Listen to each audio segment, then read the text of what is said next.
What's happening, everybody? Welcome to the lab. I'm your host, Joshua Diaz, and it is gonna do one of our call-ins.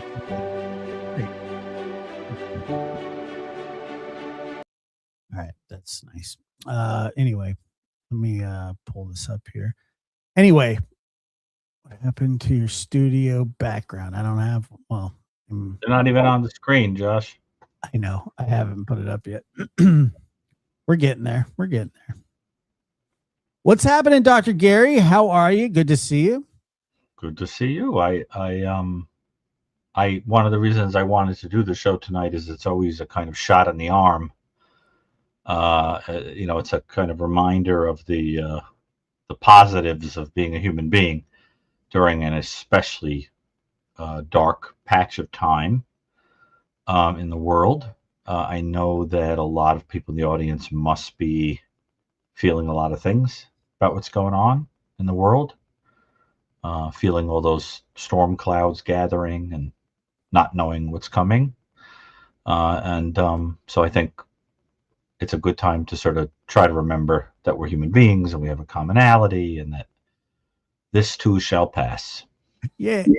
And also, with the holiday season over, there's sort of a hangover from, as well. And so that is, that's how I feel about it too. It's kind of depressing when the holidays end too. It's like when you're in them, you feel like you're in the throes of chaos, and you're just like, I want to.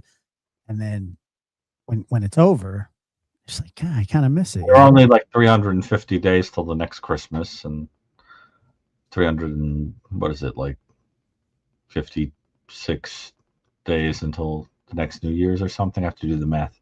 Yeah, only. Yeah.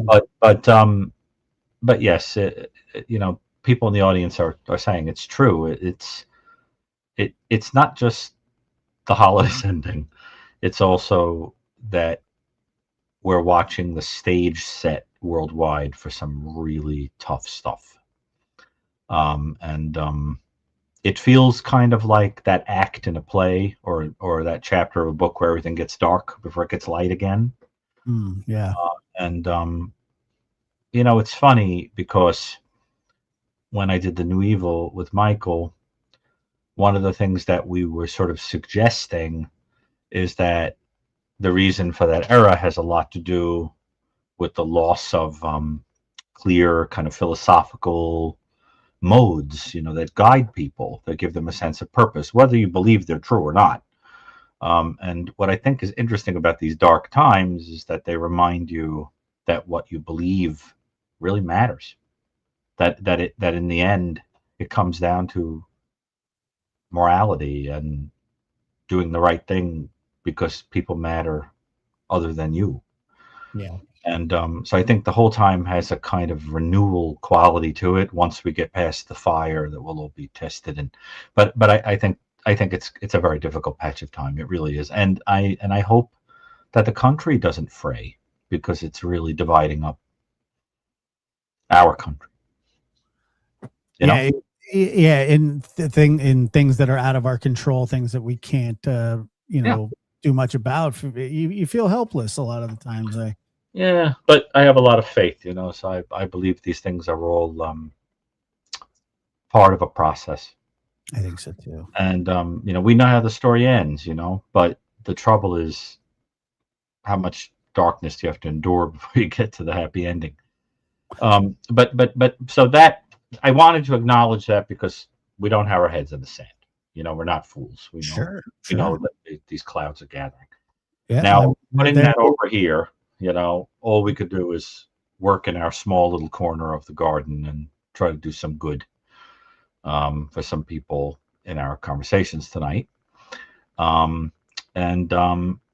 Did you have a nice holiday overall? Yeah, I did. I did have a great holiday. I got to see, obviously, I got to see my family, my kids, my nephew, my sister,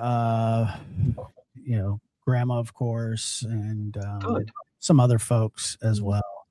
So it was nice. I had a good time. You're looking healthy. What's that? You're looking healthy. Thank you. Yeah, I have been uh, eating well and exercising daily. Not because of the new year. I started this well before the new year, and so it's not a New Year's resolution or anything like that. It's Yeah. just something that I did a similar thing about a year ago. I mean, I went through weight loss and kind of um, just treating myself better with regard to what I eat and making sure I do, get out of the chair and kind of do activity every day and whatever. And it's interesting because you really start to understand that there is an interplay between your body and your mind and your spirit, and that it really does make you feel better. Like sure, really does. Like, you know what I mean? So, but I think that's wonderful. The other thing I definitely want to have an opportunity to do is thank people um, that watch, comment on, and sometimes send little virtual tips for the music that I do on the piano page. I mean, it's just a tiny fragment of my life, but it's a little non-true crime section of my world. And one thing that people really like is the little sketches that I do on little like plates that you can attach inside your book if you get a copy of the New Evil. So I think I have one here, like a little book plate, and I autograph it, and then I put a little original drawing. And people are sending in little tips with an address, and then I mail it to them. And you could just like glue it, it attaches right in, and they really like them. I've gotten good feedback on that, and I've also had good feedback on a couple of times people have commissioned me to write a piece. So I just had one where somebody had a birthday for their husband, birthday party, and they wanted a special song about their relationship. So I wrote one, and then but you can see on the page, like under the recent videos, it says how to go about doing that. But I have a lot of fun mailing them, and it's something personal. And also when people send a little virtual tip, because there's no way to know like how to reach them, I right. can't say thank you. I want to thank them, but when someone does the book play thing, I have an opportunity to kind of write them, send them something personal, and because it is very sweet when people do that. Absolutely. So thank you. But that's my little outlet, for getting that stuff out. You have one like that? You have a little outlet for how you feeling? Yeah, I have a secret show that I don't tell anybody about. Oh, where do you Mhm. do that? What's that? This show? No, not this one. It's a The different one. other one, Wink? The other one, yeah, yeah. I have a secret show where I tell all my feelings, and Oh, um, I just don't promote it. I don't know why. hilarious. But, Josh, the know truth your is, it is important. It is important to have an outlet.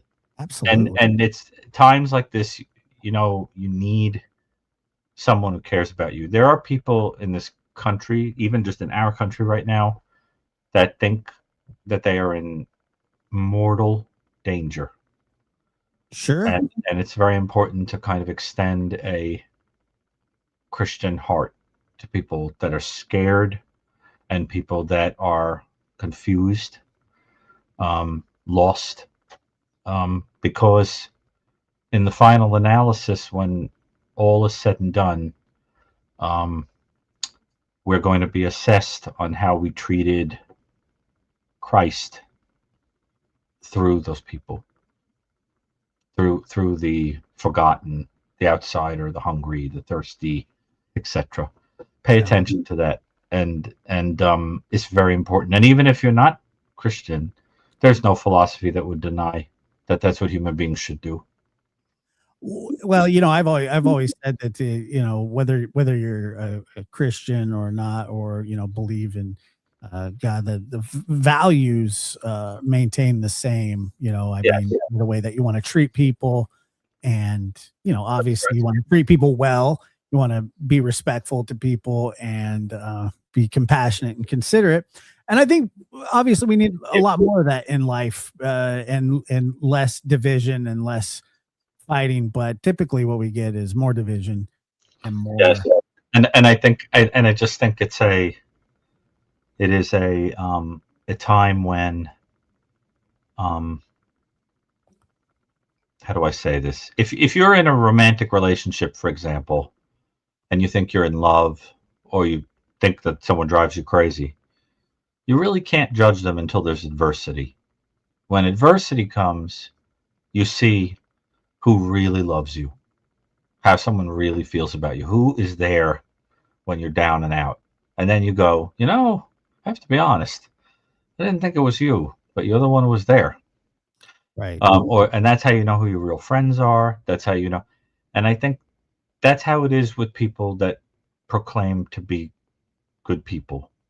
You got to look at what people do in adversity, and then when the darkness comes, you see who it is that's doing the giving and the defending and the standing up and you see what I'm saying? That's what I always people go, oh yeah, like that person's like they're a nice person until something doesn't go their way, and then you go, The fair weather friend. Oh yeah. You ever have that where you Yeah. thought the world of a person and then it was like catch you later, Holmes, when they needed to smell you later?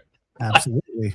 Yeah. Absolutely. One time, Josh, I had a person that I cared about very much that I used to, that you ever have one of those people that is in the back of your mind, like maybe one day that's who I'll wind up with, that kind of thing? For years, I had a person in the back of my mind like that. And I remember I got very, very sick and nearly died. I had a very serious infection for 117 days.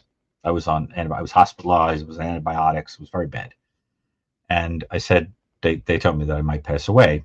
So I told that person, I'd love it if you came and visited. And they said something along the lines of, I can't drop everything. Come there and be just because you're a little sick. See? And then I realized, see? You ever have one of those moments where you kind of go like, damn, dodged a bullet on that one? Yes, yeah, I have a couple bullets here and there, but Yeah. I've never been in like that kind of a situation where you were in the hospital. I've been sick before, but not quite like that. But I had an extremely severe, impossible to get rid of infection with C. difficile, bacterial infection. I was quarantined. I wasn't allowed to work. It was really bad. I think I caught it working with the homeless and the ER. Oh, okay. I mean that would make sense, but that must have been terrifying. It was like I saw it as a kind of spiritual trial. The day they put me in the hospital was Good Friday. That is interesting. Actually, it's like an omen. You know what else happened on Good Friday? Lincoln got shot. I was gonna say something about Jesus, but Lincoln got shot on Good Friday. I didn't know that Lincoln got shot on Good Friday. Sure, that was a coincidence. You think so? You think John Wilkes Booth kept a calendar in his back pocket? I think the good Lord did. All right. Well, so let me tell you. So at the top of the chat there's a link. You can call in, and we already have some people back on hold waiting. And so yes, and people are asking in the audience. I saw a few people ask, "Is it free?" They're saying that they have hesitated to call in because they think they have to pay for it. Yes, free. Yes, absolutely. Oh, thank you to the people acknowledge. Sounds like a few people have had that infection. Oof, we're in a special club. Yeah. I remember you telling me about that. The closest I ever came to tripping off the mortal coil. It was pretty bad. Sounds awful. All right, let's go ahead. Lisa, go ahead, Lisa. Lisa. Hello. Hi, where are you calling from? Calgary, Alberta, Canada. You guys know I've been submerged underwater. Oh, the one who sounded like she was calling from a submarine, remember? I do. Me and the tuxedo priest-like cat. Yes, we've been underwater for months. And here you are. And here I am. Bubble, bubble, toil and trouble. What is that Bobby Darin song? Splish splash. I'm in the bath. I was taking a bath, right? So, yeah. So how can we help you, Lisa? I'm good. Well, you can't really help me, Gary. I'm telling you, I'm a hopeless cause. I just love calling in. Hey, I got a couple questions. Very important. Josh, what happened to your other background? My studio. Well, I moved inside. I had it was a kind of a old garage that I turned into a studio. And when my grandmother fell and hurt herself, I just moved everything inside. But I'm actually in the process of redoing that studio. So Yeah, um, kind of felt like a Taco Tuesday kind of environment. I could see that. See that. Yeah, I loved it. And my other question, I'm not even going to true crime as You're, much as I'm you are addicted a to it. trip, Lisa. I What's like that? your. I said you're a trip. I'm a trip. You're a What? trip. Man. There's a My something my about the way your brain operates is fascinating. I have no idea what's going to come out of your mouth at any time. I know. And you know what? I feel like I'm in the I zoo guess looking at like an exotic parrot and just going like, "What is it about to say?" And then like, boop, out comes something interesting. You're just interesting. I like how your mind works. It's fun. You know what happened? Where'd I she don't go? know. I don't know. If I Now that makes it funny, right? Because I'm like, you never know what she's gonna do, and she's like, and then like nothing. great and powerful Oz. She just went. That was the end of her. Let's see if she comes Well, back. she'll be back. Are you World gonna War take? One started While on we Good Friday as well. That was funny. Come on, man. The way she just vanished like that after I said, I mean, she's still. I think she's still on the line, but I don't know what. I don't know. I'll give it a minute. Then we'll see what. "Oh, that's a good point." Taco Tuesday. Yeah. So what happened on her? I mean, I could see that. I guess I could see the Taco Tuesday thing. Oh, she's a lot of fun. I like when she calls. I like her energy. Absolutely, yeah, she's I'm great. amazed by people who can keep that. No matter what hour it is, no matter what is going on in the world, they just have that ebullient kind of warm personality. I love that kind of thing. I think it's Lisa, beautiful. are you there? yeah, I'm here. Oh, you're back. Glub, glub, glub. Where'd you go? I don't know. I went up back underwater. There you go. Well, Um, so tell us, tell us what you want to know about other than Taco Tuesdays. I want to know. I get that like I said, I'm a retired paramedic. I gave up, volunteered, and I went to Oklahoma to do the bombing and New York, Oh, September fascinating. 11th. Yeah, no, I'm all about giving for others. But so I want to know how both of you balance your life and find peace. Because I get that Josh has his dogs and his sons. Gary, I'm assuming that you are all about old movies, plants, and music. So I'm just Not a curious, bad. That's not a bad guess. is it pretty close? I, I think that was pretty good. I mean, Yeah. So, but I would also add in there the importance of friends and family. well, You know, all of my family has are deceased. Everybody. I'm so then, completely so then over make it. it. So then make a new family. Go out and find some people and declare them family. Oh, I have. I've got great friends. And seriously, the tuxedo cat that looks like a priest, but she's a girl. Mm-hmm. Yeah. Is she Catholic? You have the worst dad jokes ever. Sorry, I couldn't resist. I'm sorry. The I don't know. joke made her implode. Yeah, it happened again.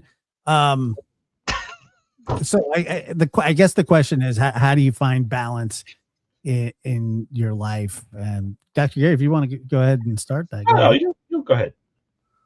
Well, I honestly don't have the answer because I don't think that I have very good balance in my life, but I definitely try my best uh, between, because of my children are older now and I see them less than I ever have, in their life because that's what happens. I find myself really being attentive to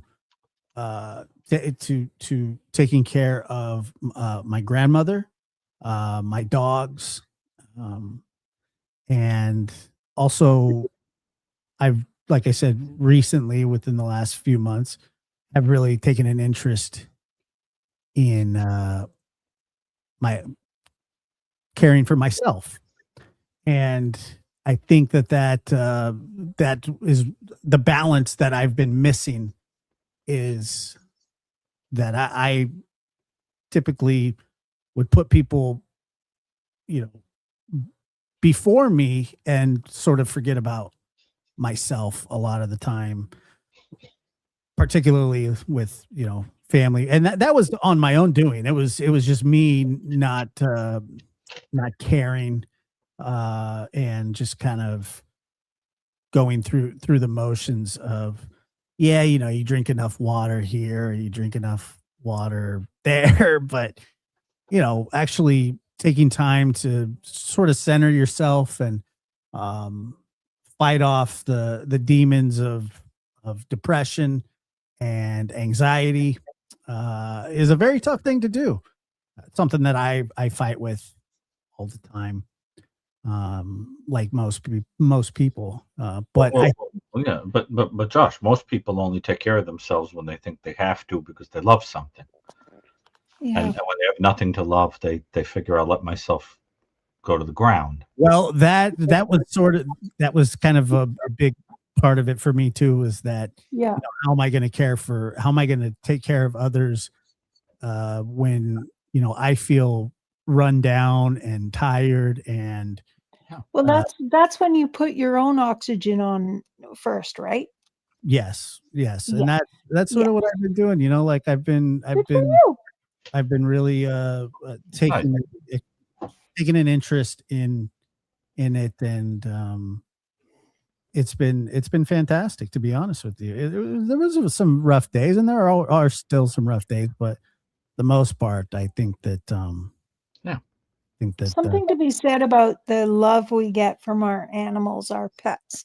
Oh, I sure. know, Dr. Gary, you love plants, and I have I tons love of all. them, I love but all. they don't give love. They don't give off that love.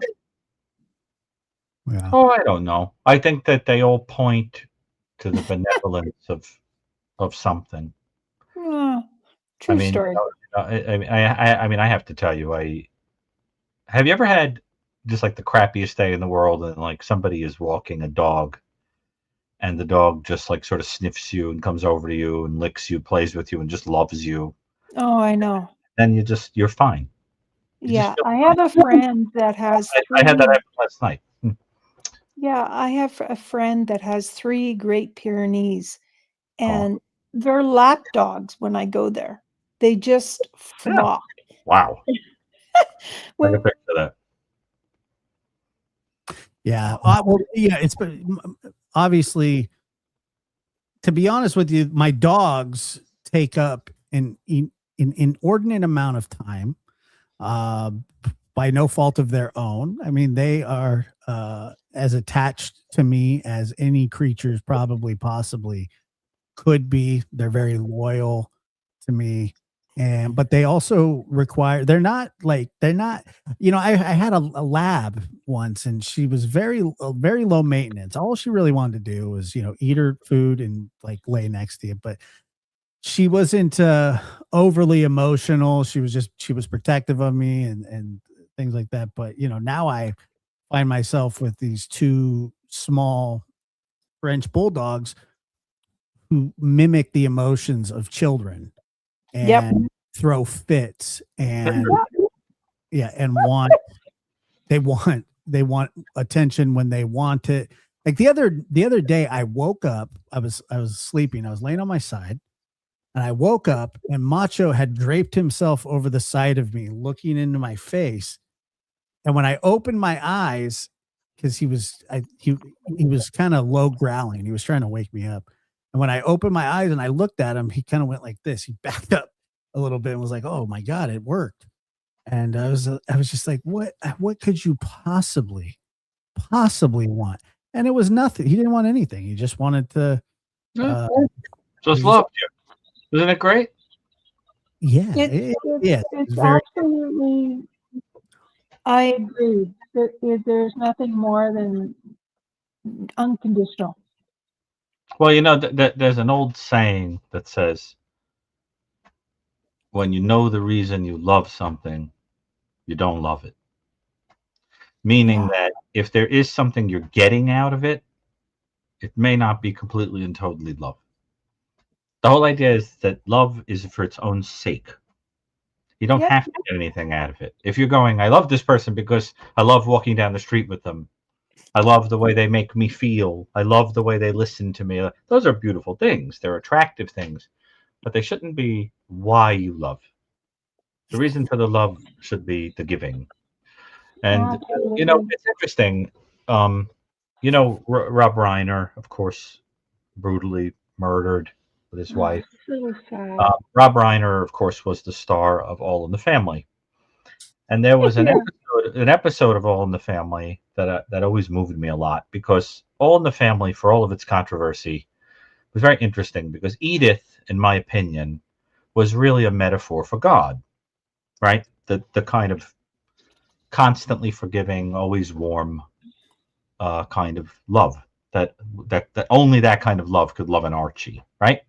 And Yeah. Archie, of course, is the everyman, is the person who's in rebellion and thinks he knows everything and is proud and everything. And there's this very interesting episode where Gloria, I think it's Gloria, yes, Sally Struthers, Yeah. gets pregnant, and he doesn't want the baby, doesn't want her to have a baby. He wants her to abort the baby, and it's because he doesn't want to bring a baby into a world that he thinks is hideous. And Edith comes to him. I You love mean that. Meathead? Yeah. Meathead doesn't want the baby. And Edith comes to him, and this is not a commentary on people's family planning, or I don't mean that. I just mean in this story, he didn't want to have it because he thought that he was doing a terrible thing, bringing the baby into what he thought was a terrible world. And Edith, who was always clipping things out of the newspaper that she liked to read, poems and things, and she liked Alistair Cook. Remember Alistair Cook, the I thought author? you were going to say Aleister Crowley. No, not the witch. The Alistair Cook. And that would be an interesting episode if she was into Alistair Crowley. So she pulls out this little clipping from Alistair Cook and she reads it to Mike, and it has a very profound effect on him. And the quote says, it resonates with me. I think about it a lot. It says, "In the best of times, our days are numbered anyway. So it would be a crime against nature for any generation to take the world's crisis so solemnly that it puts off enjoying those things for which we were designed in the first place. The opportunity to do good work, to enjoy friends, to fall in love, to hit a ball, and to bounce a baby." Oh, And I love that because in the final analysis, that's all there is to life. And you can't get to the point that you think, well, it's over, so why shouldn't I do those things? So what I think absolutely. is that to answer your question, um, I get through it by keeping my eye on what really matters and understanding that I'm looking at the dark stuff only to help people enjoy life.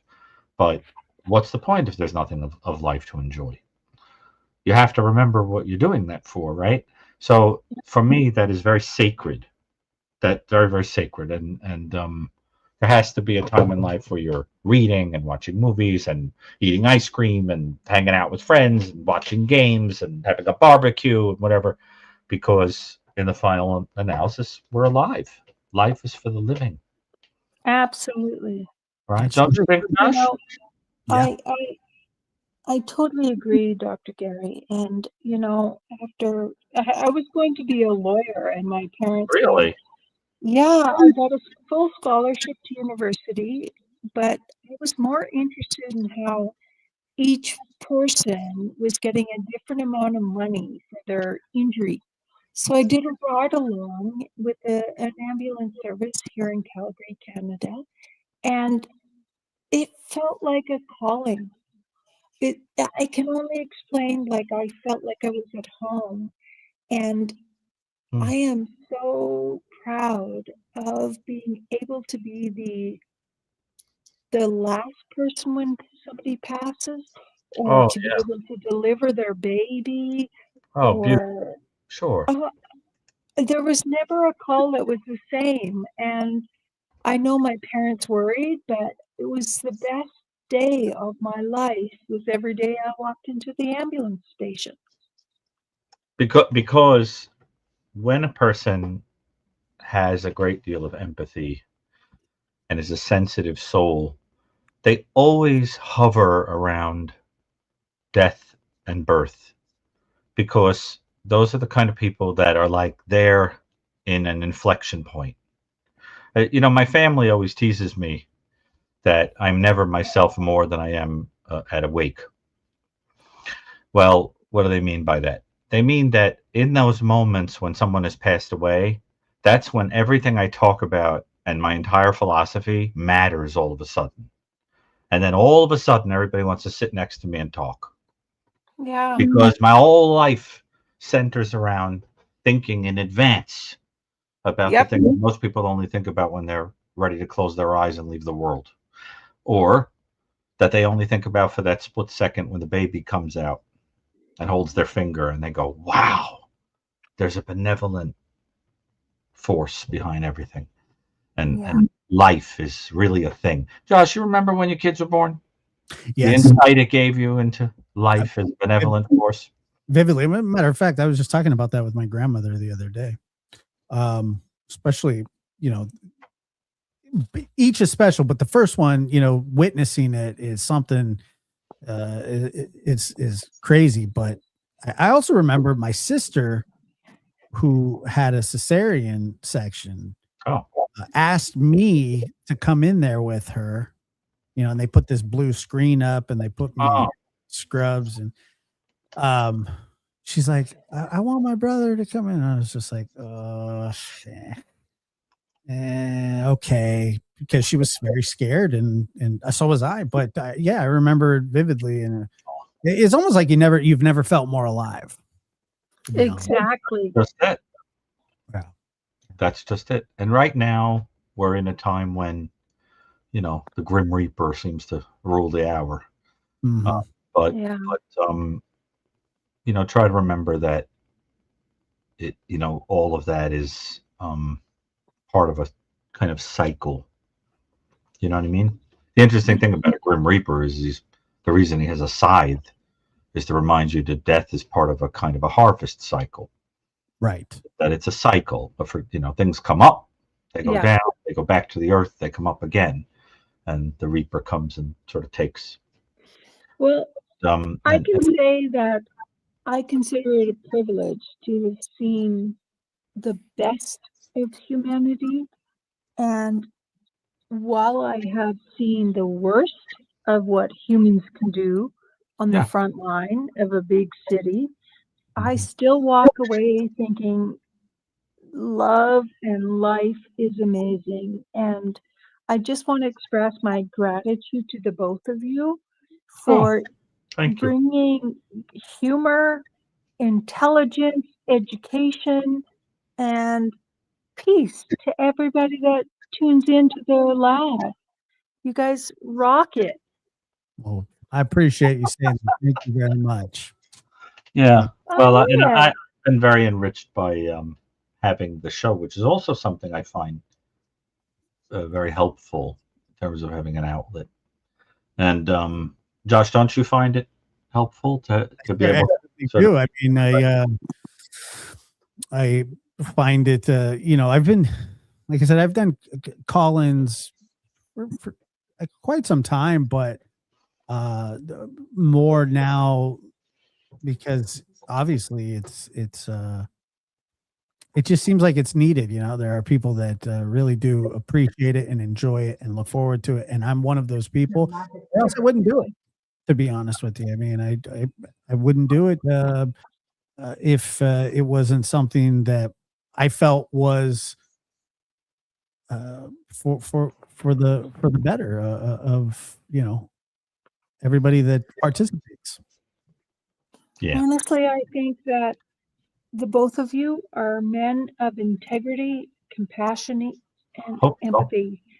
And while I think you guys have cracked me up on New Year's Eve, we've had great giggles. I just want to say that you make a positive impact on the world. Thank you. And so do you. We appreciate that. It's fun to know one. And- I don't know about that, but Well, thank you for the call. Very, very sweet. I'm glad you got through this time and you didn't sound like you were in a yeah, I don't. in the bow of the Titanic.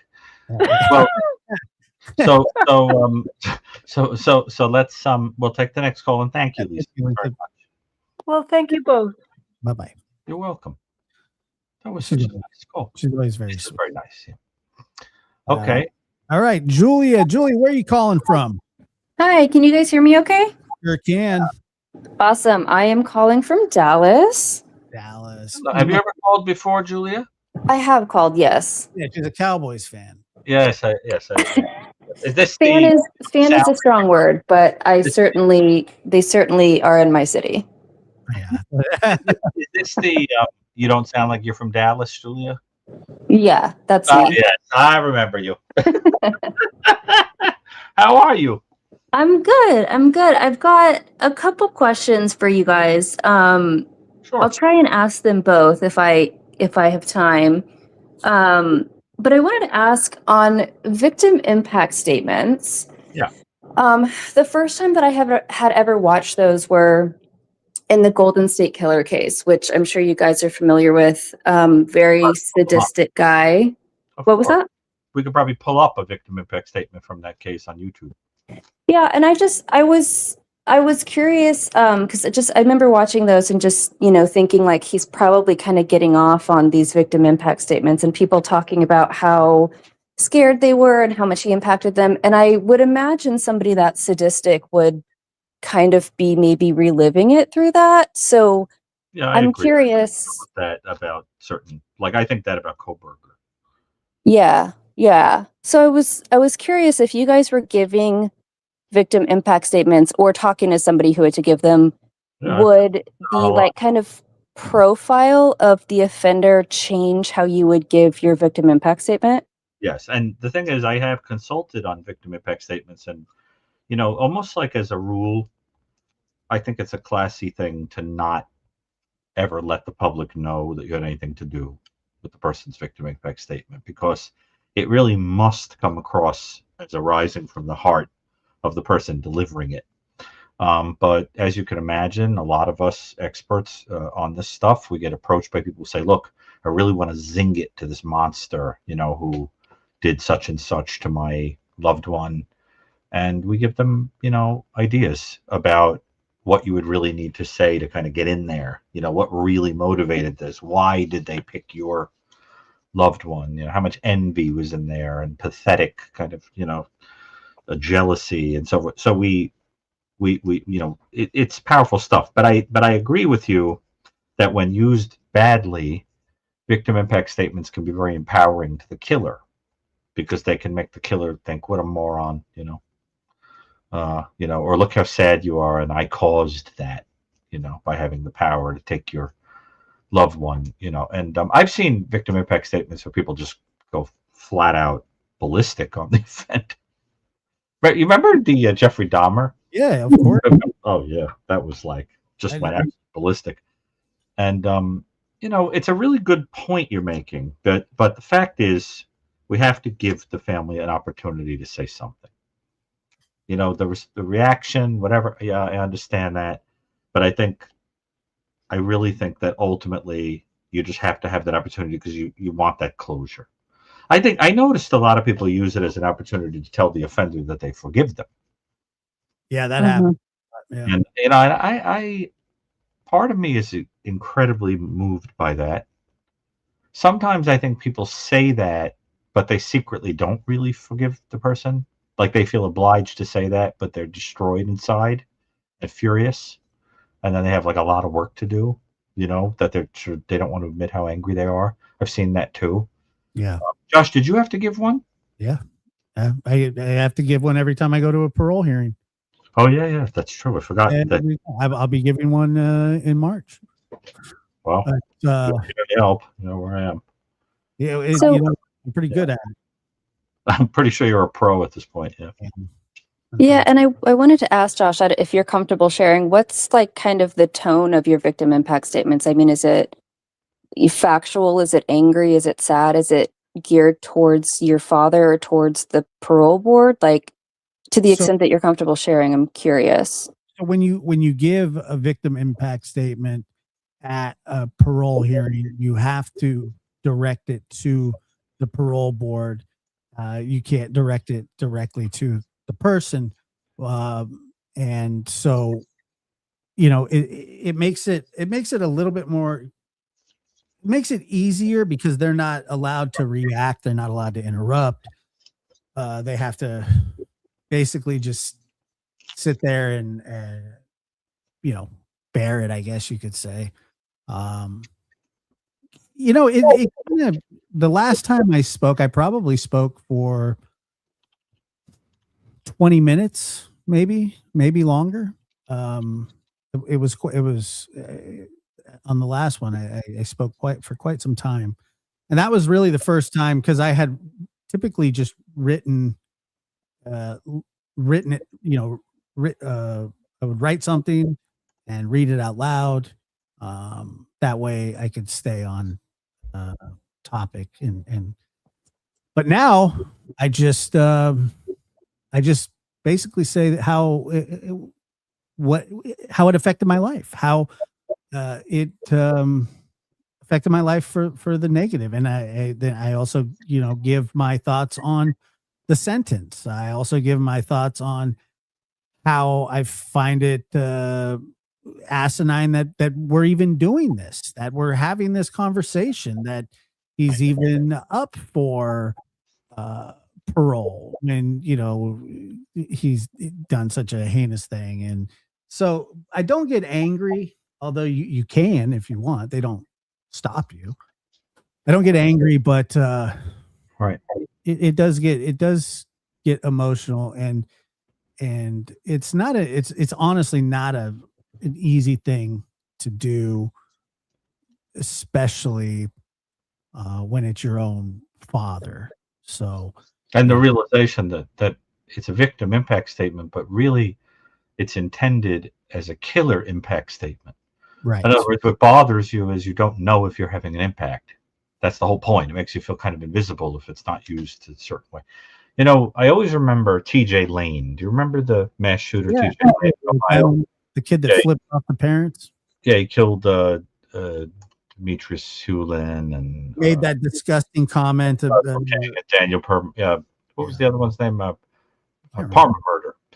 And then he shot 3 others, I think, and one was like paralyzed from the waist down.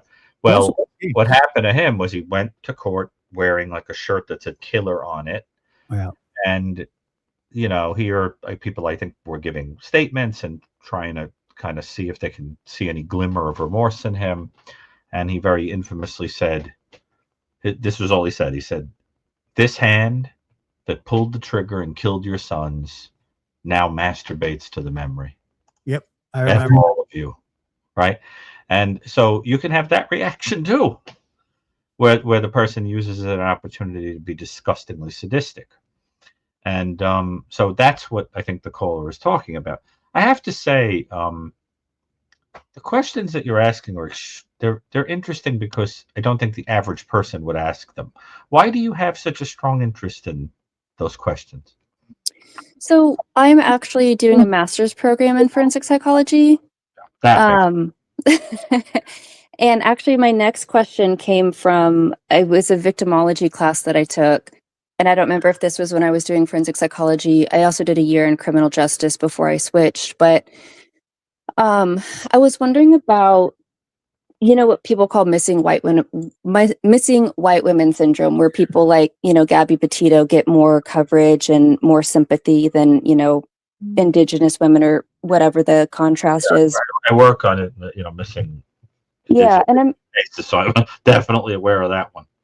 So I'm curious because this came up in a paper that I was writing on victim impact statements, and it really gave me pause, because I think that victim impact statements on the whole are good, right, for the victim's family. But I do wonder, and I'm curious your thoughts on this, if you think it contributes to that missing white women syndrome. So somebody who has a lot of family, who is very loved in the community, who, they're college educated, their family's very articulate, Right. versus like a murder of them versus the murder of somebody who, lives on the streets, does drugs, sells their body, whatever the case. Like, do you see any, I guess, disparity in how victim impact statements kind of like maybe value one over the other?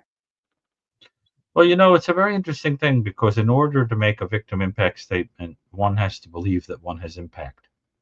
And to believe that one has impact, that feeling is going to partially come from what happened in that crime, but it's also partially going to come from culture and gender and privilege and other places to give a person that feeling of, I could stand up and say something and anybody will care. For example, you want to understand how this idea of entitlement and privilege figures into how much power a person feels. So, for example, I read a book. I think this is where I got this from. I read a book years ago called Abducted, because, a lot of my work was about psychosis. And it was all about people who have the delusion that they are abducted by aliens and have things inserted into them and so forth. And for a lot of these people, they were actually sexual abuse victims who turned memories of having things inserted into them and so forth into the more positive memory of aliens doing it because they were so special, that they were going to track them instead of it being abuse. And what was interesting about it is that the author said that, as I remember, there were no cases that they could find of people with that delusion who were anything but white. Only white people had that delusion. And the hypothesis is it's because it takes a kind of privilege to believe that space chooses you as the specimen of humanity against which it will compare everyone else. Wow. Right? So that there are certain feelings about impact that are tied to that. And I think to get up and make an impact statement and believe it's going to have an impact is very tied to how visible you feel in the world. Do you understand?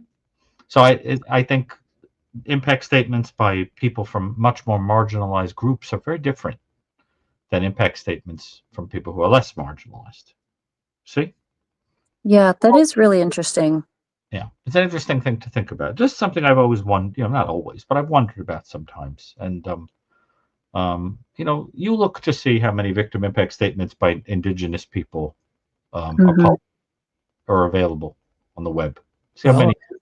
Just look at the like you said, the Jeffrey Dahmer victim impact statement. I mean, I'm sure that I don't remember her name, but she felt very marginalized, and she let it be known exactly how she felt, and had every right to feel the way that she did. And I think she made her voice heard and very loudly. Look, that will go down as one of the most intense, well, maybe not, because some people just attack the person.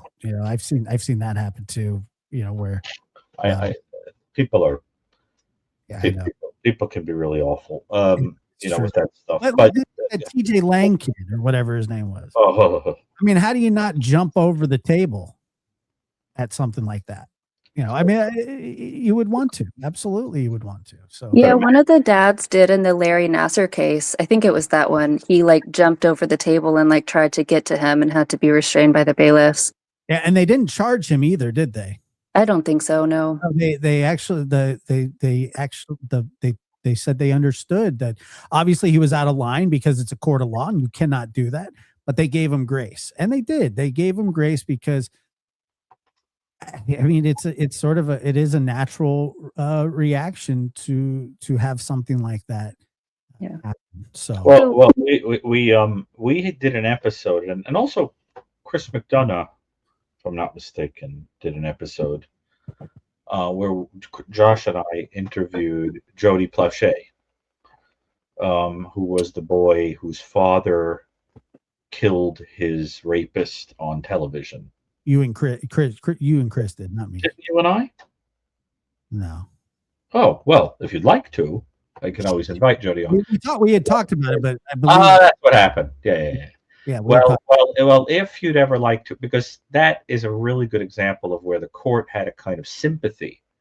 I mean, the father served virtually no time. I mean, he actually like disguised himself and stood at the phone in the airport and waited for this rapist to get off the airplane. Yeah. Walked up to him with a gun hidden on his person and shot the guy to Right. death.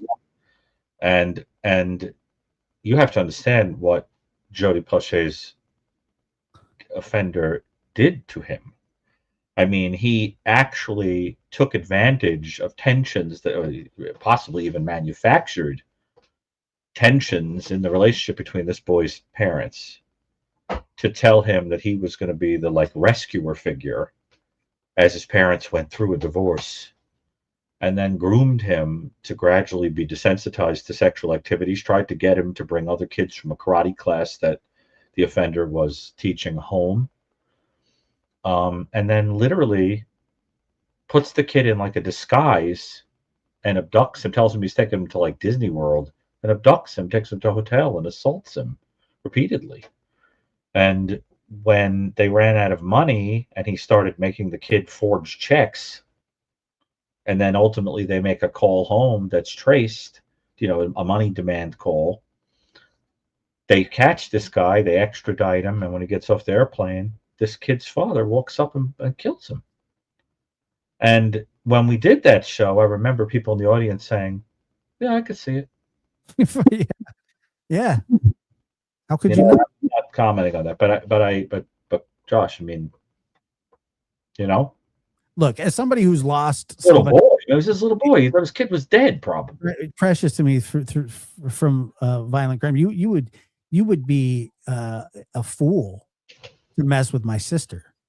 You'd be foolish because I'm going to protect her at all costs, and I've had to a few times where it's just like, look, you don't want to. There are just some things you don't want to do, and messing with a loved one of mine, especially my sister of all people, my children, but my sister, that I would know no limits to trying to protect her. And that's just ingrained in me because of what happened. So I could completely see something like that. I'm going to write Jody right now if you're interested, and I'll invite him on. Would you like to do a show with him? Sure. Why not? Talk about that. I think, he does a lot of advocacy work for victims, and I think is it okay if I tell him, Josh, that you also have been touched by a family dynamic involving a murder? And he always tells the story that when he went to the White House, because of his work, he went to the White House, and Anne was there at the same dinner, and he stepped on her foot as a little kid, and it was the sweetest thing because Anne appeared on a show that we did together with him, and he was like, "I want to apologize. I stepped on your foot when I was a little boy," and she was like, "What?" But he remembered that. Yeah, well, it's funny because I knew a kid that his sister was in a bad relationship where her boyfriend was very abusive to her, and I was talking to him about it, and he says, "What would you do?" And I said, "You don't want to know what I would do." He said, "Well, why not?" I said, "Well, because he'd be in the woods tied up to a tree with honey smothered all over him, with trying to get bears to come and take care of him." But I said that it's just not something that I can tolerate anymore in my life. It's not something that I would tolerate. Obviously you would go the route of law enforcement, but that didn't always work that didn't work in my mother's situation very well. And so it's just one of those things where, yeah, you could see why somebody would go to those lengths, So, quick question before I drop and let the next caller join. But Dr. Gary, how did they find out that those delusions that people had stemmed from sexual trauma? They used psychological testing batteries and discovered that most of them had very particular personality organizations, mostly borderline and schizotypal personality trait mixes, and endorsed signs of PTSD related to sexual trauma on testing. Wow, incredible.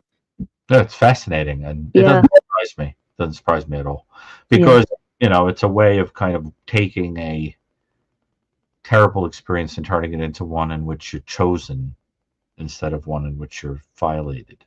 Yeah, that makes a lot of sense. Yeah, Awesome. it gives you power. Yeah. All of a Yeah. sudden. Yeah. All right. Well, thank you guys so much. I always appreciate your time and your insight. I can see you'll be an asset to the field. So I'm Oh, glad. thank you. Well, there's some people that when they talk, you could feel the IQ, So keep up the good work. Thank you. I appreciate that. Thank you, Julie. You're welcome. All right. Let's go to the next call. Julie, go ahead. Where are you calling from, Julie? I am calling from Chatsford, Pennsylvania. Hello. Are you a Pittsburgh Steeler fan? No, I'd be more of an Eagles fan because it's I'm I see you don't like them. I have a son-in-law who's a big Steelers fan. Yeah. But Okay. I'm really much more into basketball, really like women's basketball. Oh, okay. Yeah. They have a WNBA, and then they also have this unrivaled going on 3-on-3 right now, which is the same women that play for the Olympics and play for the WNBA, but they have a 3-on-3, and it's a way for the women to be able to make the an additional at least $250,000, and they don't have to travel to another country, which is really good. It is very. After what happened to Brittany's, Griner. I remember. Yeah, very much. So. Yeah, so it's really cool. They started it. It's the second year. So, but in any case, I'm a retired psychologist, and I am. It's the first time I called because I could never find the phone number before. But I just wanted to ask a question. I remember when you guys were doing a thing about unknown serial killers, and you were talking about one man that I can't remember his name at this moment, but he was really into creating tremendous pain and agony for his victim. And I remember Dr. Gary talked about David Parker Ray. Yeah, Parker Ray. Okay, you kept referring to exquisite pain. Yes, but not exquisite meaning like beautiful art. Exquisite meaning that the person refines it and sort of turns it into a thing that peaks and is when you refer to exquisite torture, what you're saying is that a person is trying to maximize it. So, for example, you might say David Parker Ray participated in exquisite torture using a wide array of torture instruments. You don't mean that he was doing something positive. Mm-hmm. You mean that he turned it into a kind of art for himself, where he was figuring out what caused what and how to do it with a kind of an expertise. You understand? He elevated it to a kind of an expertise. It's disgusting when you think about it. Yeah. Now, Yeah. But that's a common expression, and you'll hear in the violence literature. People say there's a difference between torture and exquisite torture, because exquisite torture is like you've made an art out of it. You literally have like a torture chamber with devices you experiment with to figure out how to peak the torture. That right. kind of thing. Very different. Yeah, but it's a disturbing phrase. Yes. Yeah, and I guess I hadn't heard it. I have heard it, but not like from out of a psychologist's mouth. So That's what it means. I was just wondering if you meant sort of that he experienced it. He experienced that as exquisite. Yeah, that's what it means. Yeah, that's exactly what I thought that you meant. Of course. What else would it mean? Well, I knew that you didn't think it was exquisite. I mean, no. But the other thing that I wanted to ask, which I don't know if you could talk about this, but like, I'm not a psychiatrist, but I certainly have known really, really sick people that are on medication. You are a psychologist. You're a retired psychologist. Yeah, but I'm not a psychiatrist. I'm talking. Oh. I see. Yeah, I'm referring to medications, and I'm just wondering what you thought, just in a general sense, about uh, the Reiner situation and the big medication changed a month before, and this young man, I guess he was really stable for a few, from what we know, stable on those meds for 5 years, but was gaining weight, was really unhappy about it. I'm going to tell you that for reasons I don't want to get into, I can't talk about it. Oh, okay. I don't know if I will be called upon in any way because of my particular niche Crap. Yeah. overlap and expertise between psychosis and violence. And whenever there's a case where I can envision potentially being called upon to make comment like that, Okay. I try not to get into it because that one really uniquely touches on my twin areas of expertise. Well, so I think it's good not to discuss don't- it. But in general terms, all I'm going to say, which I think I can say without giving direct commentary on this case, is that sometimes when there is an overlap of substance use and schizophrenia, you have to be able to tease apart what you're looking at right. in a given time. And what complicated that particular case was that there was some kind of personal gripe. So you don't have the like sheer and total chaotic, meaningless kind of thing you see in people that are killing because they're, hopped up on a drug or alcohol or whatever alone. So you could have something that just inhibits a person, but they still would know the difference between right and wrong because they have a very particular target. So, for example, in truly psychotic violence, a person might walk around with a particular grudge, right? Those people are talking about me, I want to hurt them. And then when they finally become acutely psychotic, they might take a weapon and go out and just shoot random strangers because they're disorganized. It's happening in the context of psychosis. Right. But from the law's perspective, all that matters is, do you know the difference between right and wrong? See? And that changes everything because if there's a particular gripe, you might know the difference between right and wrong, but you might have the wheels greased a little bit by the drugs or by emotion or by schizophrenia or whatever. So what I think is there are cases where people go for insanity defenses, and there are cases where people go for a kind of mitigation, that there's some kind of factor that needs to be, somebody was going through long-term domestic abuse, things like that can mitigate sentences. But I say, let's let that sort itself out. But in the most general terms, I think what's going to complicate this case is the confluence of those three things: substance abuse, previously diagnosed psychotic illness, and personal gripes. And to be able to tease apart what actually was causal is going to be very difficult. But my guess is what's really going to matter is, did he know the difference between right and wrong? I mean, Josh, don't you think? I mean, in the final analysis, that's what a jury is going to be interested in. I think that's why the insanity defense is so tough, is because most people, even committing heinous crimes, I say most, know that they cover their tracks. They obviously have some sort of issues, but when it comes down to it, the right, knowing the difference between right and wrong is pretty much that's the key.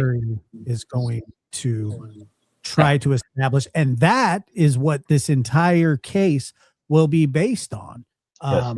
if he's, very unlikely that that there will be any sort of plea deal if this is an insanity defense, because and it will get messy, and it will get there will be experts, and Right.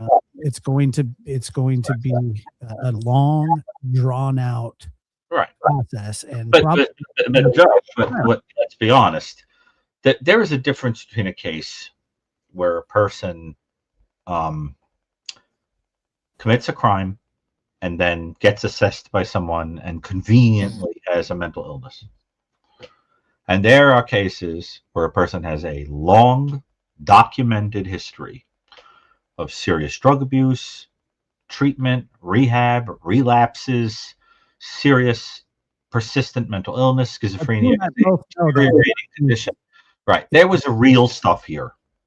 But that doesn't mean that a person doesn't know the difference between right and wrong. But you and I both know that drug abuse is not a defense. I'm not saying I'm saying that if what matters is, do you know the difference between right and wrong? Correct. That's what I'm saying. Right. Correct. Yeah, because there's a lot of people that go, well, I was drunk, or I don't remember, or amnesia is also not a good defense. Things like stop people from trying things. I think though that there are some places in the country where you can make an argument that in order to understand what motivated you, you have to understand that there were mitigating factors that are going to figure into the sentencing. Or do you get remanded to a mental health situation, or just go to jail, go to prison?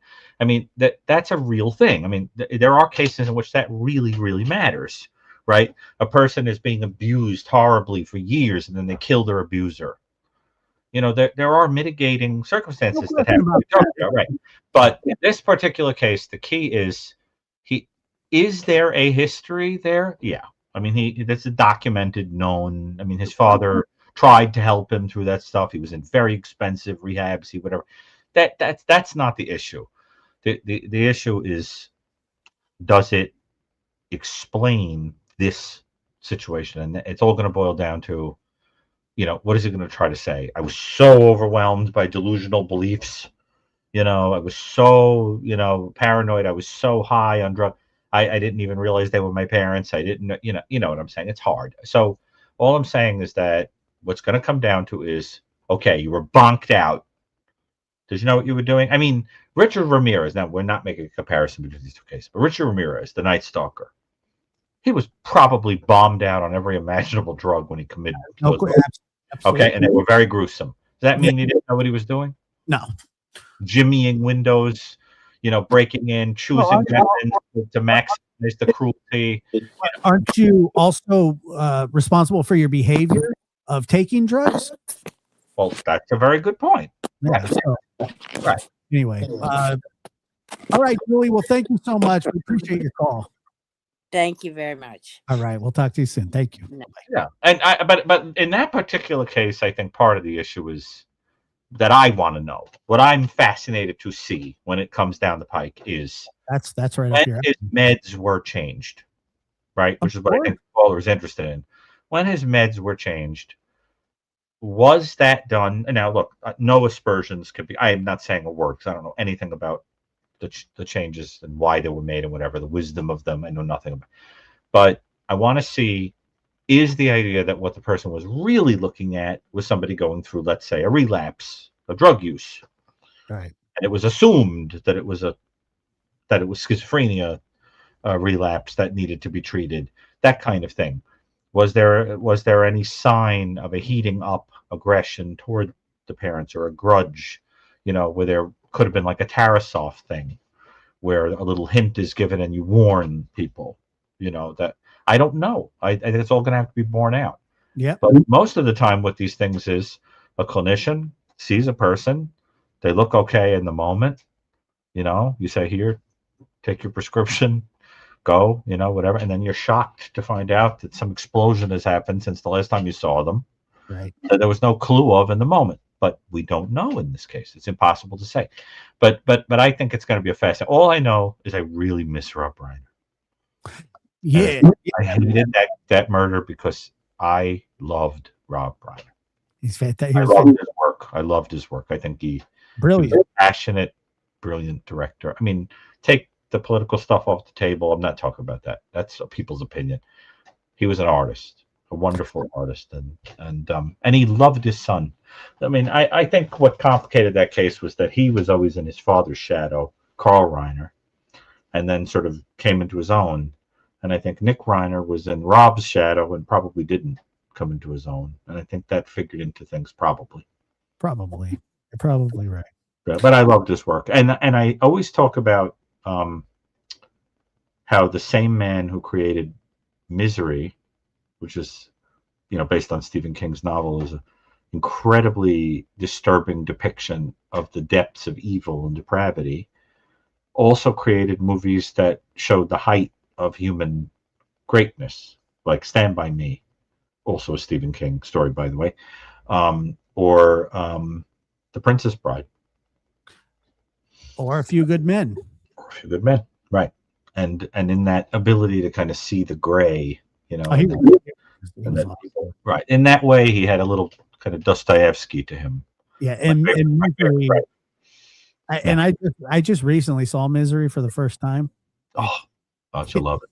You're still on your Kathy Bates kick, huh? Big time. Okay. Love Kathy Bates. All right, here we go. Does she make you feel a little oogie, Josh? No, not really. Although I did watch Matlock the other night, the new one. She's really good in that too. She's good in there. I like her in Dolores Claiborne. I'm not winning any beauty contests anytime soon. What is it? Fried Green Tomatoes. For some reason, I used to think the name of the movie was called Five Green Tomatoes. I don't know why. We got Kat on the line. Kat, where are you calling from? Kat. That cat, the one that I see a lot in the. Is that Dr. Gary? Can I hear Dr. Gary there too? Yeah. Is this Cat that's called in previously? And Mr. Lab and Dr. Gary, I got you all. You got us. Yeah. All right. Meow. So, how you doing? Yeah. Hey, meow. So I've recently called in to talk about the C. diff. Oh. Yeah, everybody was complaining that they got the C. diff. Yeah, it was pretty bad. I was going to give like an update on like what's going on with the C. diff, and then y'all went sideways. Well, I mean, there's an ebb and flow to it. Yeah. There's something about saying C. diff has an ebb and flow that's repulsive. I think he just really likes saying that. C. diff. Yeah. Yeah. You like the word, right? I learned a new word last month. From where? I got it. A coloring book. No, I got the C. diff. You have it? Yeah, I got a blood infection. I'm on the antibiotics and all that good stuff. But C. diff is a GI infection. Oh, you mean the antibiotics you were on for the blood infection led to you getting C. diff? That is a good point, because I was on I had a blood infection earlier. That was.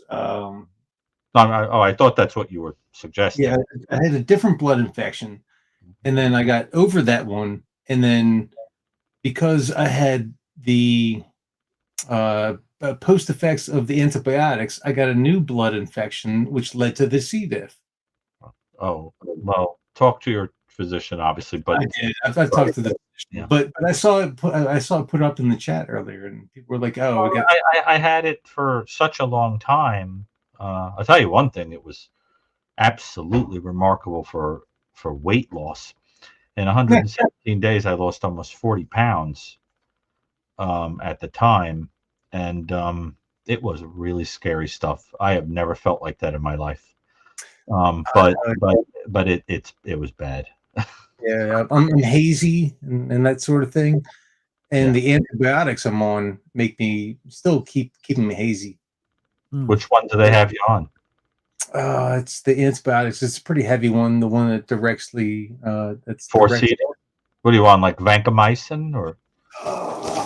They used to give you metronidazole, but they sort of stopped doing that. Flagyl, but they stopped recommending that, if I remember correctly. Vancomycin. Yeah, vancomycin. Yep. I remember it well. Have you considered a lobotomy? Yeah. Well, they wanted to do. Oh my God, they wanted to do they wanted to take the stuff out of my guts and put new stuff in my guts. Oh, the fecal transplant? Yeah. have fun. Having to ask people to donate. It's not an easy conversation to have. It's almost easier to ask for a kidney. So, Mom, pass the peas. Can I have a stool? I'll donate. I'll Can I donate. have a healthy stool, Mom? I got you, Cat. Don't worry. I remember when I thought that I needed the transplant, and it's an amazing thing. Someone in the audience said it saved their life, and I remember I had to ask people, and a whole bunch of people were like, "Happily," and then the doctor said to me, "Have you found anybody who would be willing to give you a transplant?" I said, "My God, it's like a stool boom. I'm going through a stool bumper crop." Enjoy. You have to have a sense of humor to do these things, right? Of course.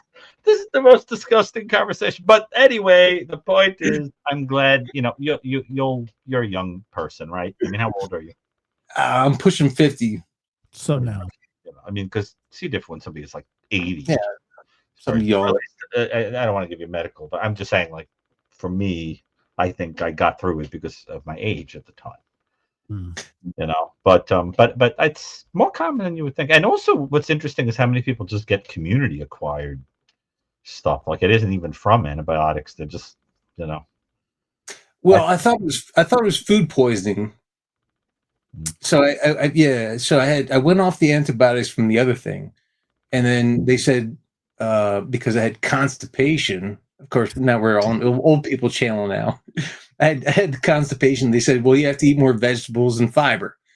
It's like, what have we turned into? I want to get that horn that you put in your ear when, like in the cartoons, when you can't hear someone, you go, what? What'd you say, Sonny? So, like, what are we doing? This is like a geriatric level conversation we're having here. Hold on. So where do you get the fiber? You get it from the Thai food place. I wake up every morning at 8 sharp and have a bowel movement. I mean, like, what are we talking about here? Problem is, we can't get out of bed until 9. So then the Thai food led to the. Yeah, I mean. Oh my God. Well, anyway, speaking of, I can't make the joke I want to make. Speaking of movement, let's move to a different topic. So, do you have any non-fecal subjects of conversation? He actually doesn't. No. No. You were talking about the the new show. Oh my God. No. People are so funny in the audience. No, I was watching an old thing. The things pop up when you're watching YouTube's, right? 12 Angry Men. I'm like, my favorite. What would Gary do in 12 Angry Men? Well, I'd like to think I would act sort of like Gary. Men. I'd like to think I'd act like Gary number 7.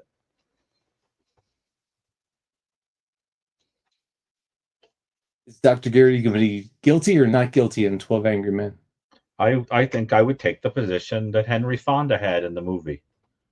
The juror number 7. I think I would take the position. First of all, I think they had a very weak case against that boy in that movie and the play. But you're talking about the movie with Henry Fonda and Lee J. Cobb and Jack Klugman and all that, the classic Sidney Lumet movie, right? Or are you talking about the remake? The remake. James Gandolfini was in that one. You're talking about the remake. Yeah, the remake. James Gandolfini was in that one. I think he plays the Lee J. Cobb character, if I'm not mistaken. But the point is that juror number 7 is the one who says he has a reasonable doubt and gradually convinces everyone else that you don't convict based on a feeling, that if there's any reasonable doubt, you can't send person to prison or death. And he meticulously breaks down everybody until they're all forced to admit that they have a reasonable doubt, and they acquit. And I think if you're fair-minded, that's what you do. I mean, you don't say guilty unless you don't have a reasonable doubt. Wasn't it a death penalty case too? Look, he was a kid. Like, he's a kid, young. But it's a fantastic movie. It's an all-star cast. I've seen both. I love it. I'm crazy about it. And I like both of them very much. oh yeah, it's what's your favorite part of the movie? Which one? The original. I don't care about the remake. So the kids like the remake. I don't care Well, about it's not really. I mean, it is a remake, but it's pretty old too. I mean, the remake's pretty old, but James Gandolfini was skinny in the remake. I love James Gandolfini. yeah, I loved him too. I don't know. I think that I think the whole movie, but the pretty much when they I just like the whole point of them most of them wanting to get out of there, trying to get out of there so fast, and one person was holding them up, and then slowly tilted the entire table. Then, but it didn't seem like they were taking it too serious, until some things were. Oh, one of them is like in a rush to get out of there because he wants to go to a baseball game. One of them is racist. One of them is mad at his own son. Yes. Taking it out on, it's like probably my favorite part is when that guy had the breakdown about his own son and he was taking out the hatred on that was probably the best, most cinematic part of the movie, I think. Right. And I love in the original E.G. Marshall is like the sort of smarty pants one, that's the hardest to break down, I think, because ultimately he has logic, and Henry Fonda sort of breaks him. It's just a wonderful movie about the importance of it's a great movie. Doubt. Yeah. Doubt. Yeah. I actually think the movie Doubt, the Philip Seymour Hoffman Meryl Streep movie, is one of the great movies, and also was a play, one of the great movies about not making assumptions, but at the same time trusting your gut. If you remember, that brilliant story is about a nun who becomes convinced that a priest is touching one of the students and is so sure of it that she's willing to go above vows, above discipline threats, goes right to the kid's parent and tells them, and the priest gets like basically booted out of there, and they never tell you if it was true. She just thinks it. Right. And it just forces you to contemplate prejudices and think,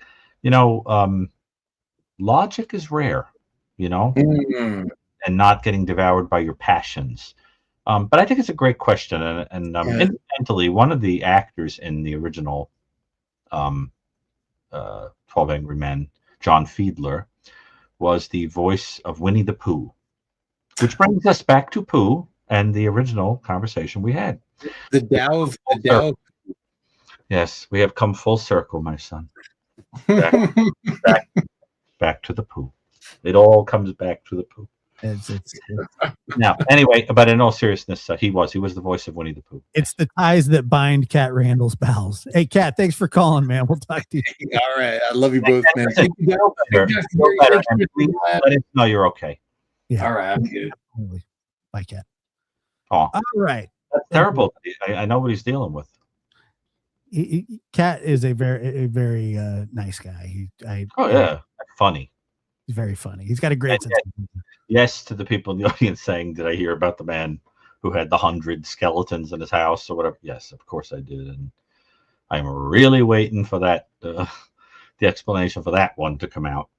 The guy that was like desecrating the cemetery or whatever. Where was that in? Where was that? Is that in Pennsylvania? It's unbelievable. Pennsylvania. All right. Let's know. We got and by the way, in Jelaine, thank you so much. She said thank you for your support of those in pain and providing victim advocacy platform. Oh, I know who this is. This is somebody who has been very kind to me on my piano page and requested a sketch, which I sent. I don't know if they got that yet, but thank you for that. Very kind. Carolyn, where are you calling from? I believe you're muted. In case you didn't know, it's Carolyn. Oh, Carolyn. There's Carolyn I wonder if it's the Carolyn that's often in the audience. I don't know. Says device not connected. I hate when that happens because people wait and it's like I hate just moving on, but I like that you said her name by Carolyn. Like you literally started caroling. Carolyn. yeah, Carol. Melissa, go ahead. Carolyn. Melissa. Hi. Hello. Hi. Hi. Okay.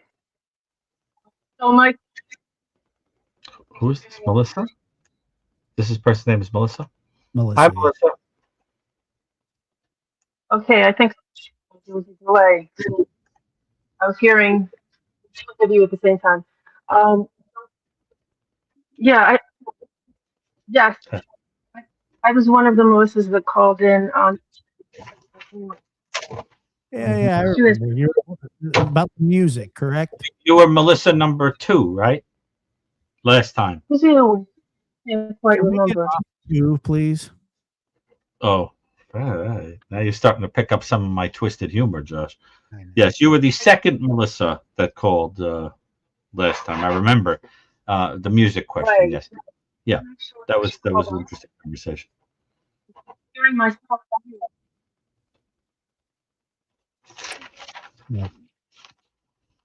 Uh-oh. I don't know what happened. What happened? That wasn't the question. Yes. You know what? I'm gonna say my question very quickly, and then I'm gonna go because Yeah. because I hear both of you me at the same time.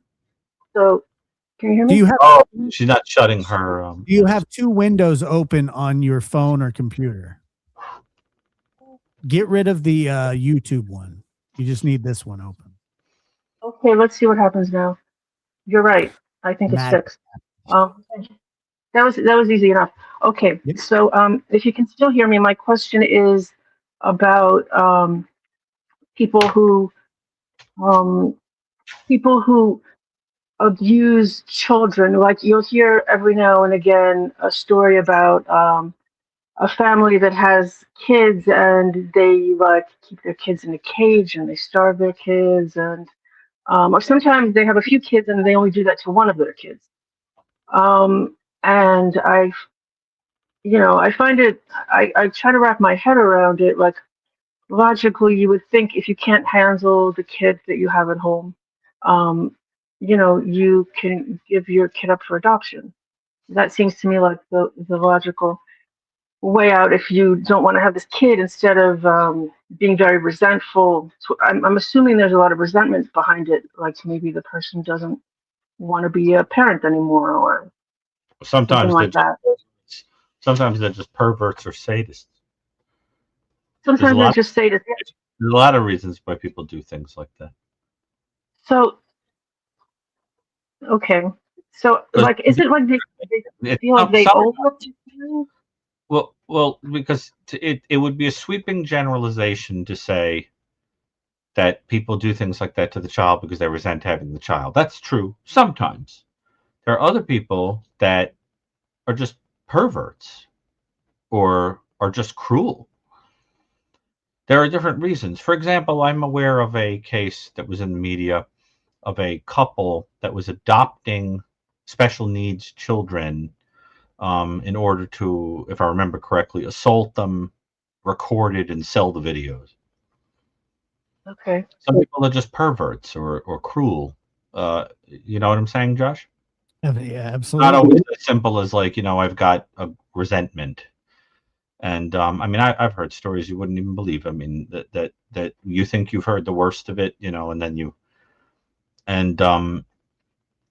it really makes you think about the crapshoot. No, I shouldn't say that, but without joke thing, yeah, it makes you think about the crapshoot of life. Where because it's such a serious subject that I didn't want that to descend and like look like I was making a pun again. I understand. But it there is a crapshoot, a roulette wheel in life, Yeah. where you could wind up born to parents who walk the planks, afraid that you have a fever and something might happen to you, or call you 20 times and say, "Are you wearing your coat?" Or you could be born to parents who do things like I've heard about, like punish a child by making them eat roaches. Or a case I write about in the New Evil of a family that punished a child, a young woman, by who was special needs, by making her eat the cremated remains of a family member, or putting somebody in a special closet that has that is dark and cramped and small and is designed to be paintball. And I mean, all these things I've heard about. So, some of us have struck what somebody in the audience called the parental lottery. And some people not so lucky. And some people really not lucky. Like they got the worst of the worst of the worst of the worst. And it's terrifying when you realize that it's just a kind of a randomness that makes you born into that. And it kind of makes you want to call up the people who've loved you and say, like, thank you. Shit, who you tell? Well, Right. well, a lot of people, I think most people are somewhere on the bell curve of between ideal and horrible. But That's true. it's unimaginable. Yeah, it's unimaginable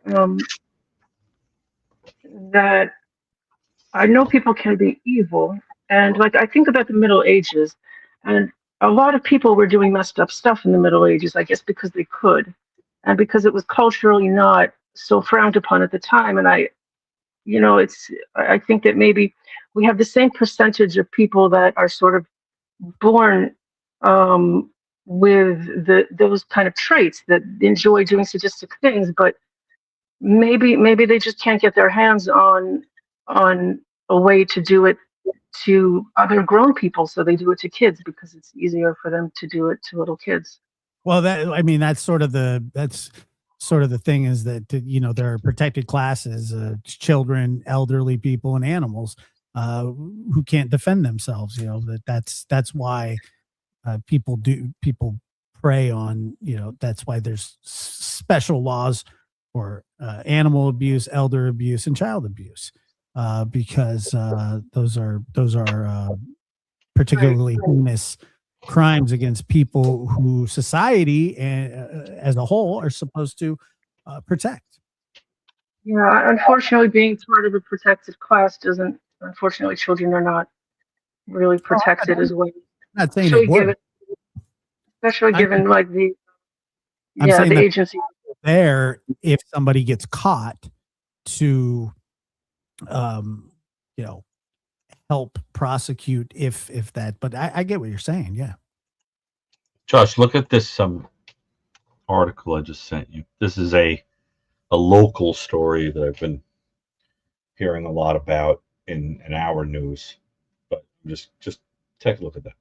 I mean, to your point about protected classes. It's insane. Just share it with the audience. Are you sure? Why? Don't show the video, but the story. Certainly don't show the video. Hold on. They're gonna be upset. Oh, well, you don't have to give all the details then. It's just a case that from a few days ago here in New York of a man who is accused because he wanted to keep his vehicle clean of sort of tying his dogs up to the back of a vehicle and driving it, dragging them. And, just think about that. Think about the explanation. Think about what that involved. Basically, what happened was one of the dogs got unhooked, and then the person sort of like grabbed them and said, "Okay, I got to put them in the car. Put them in the vehicle." Just think about that. Think about think that that's what you would do, Mm. not wanting your car dirty. It's just it's a What lot. is that? I mean, now I'm not going to comment on the particular psychology of this person because I know nothing about it. But I just want you to understand, like, these are the kind of questions that you're Yeah, facing. he should be in prison for the rest of his life. He's a psychopath.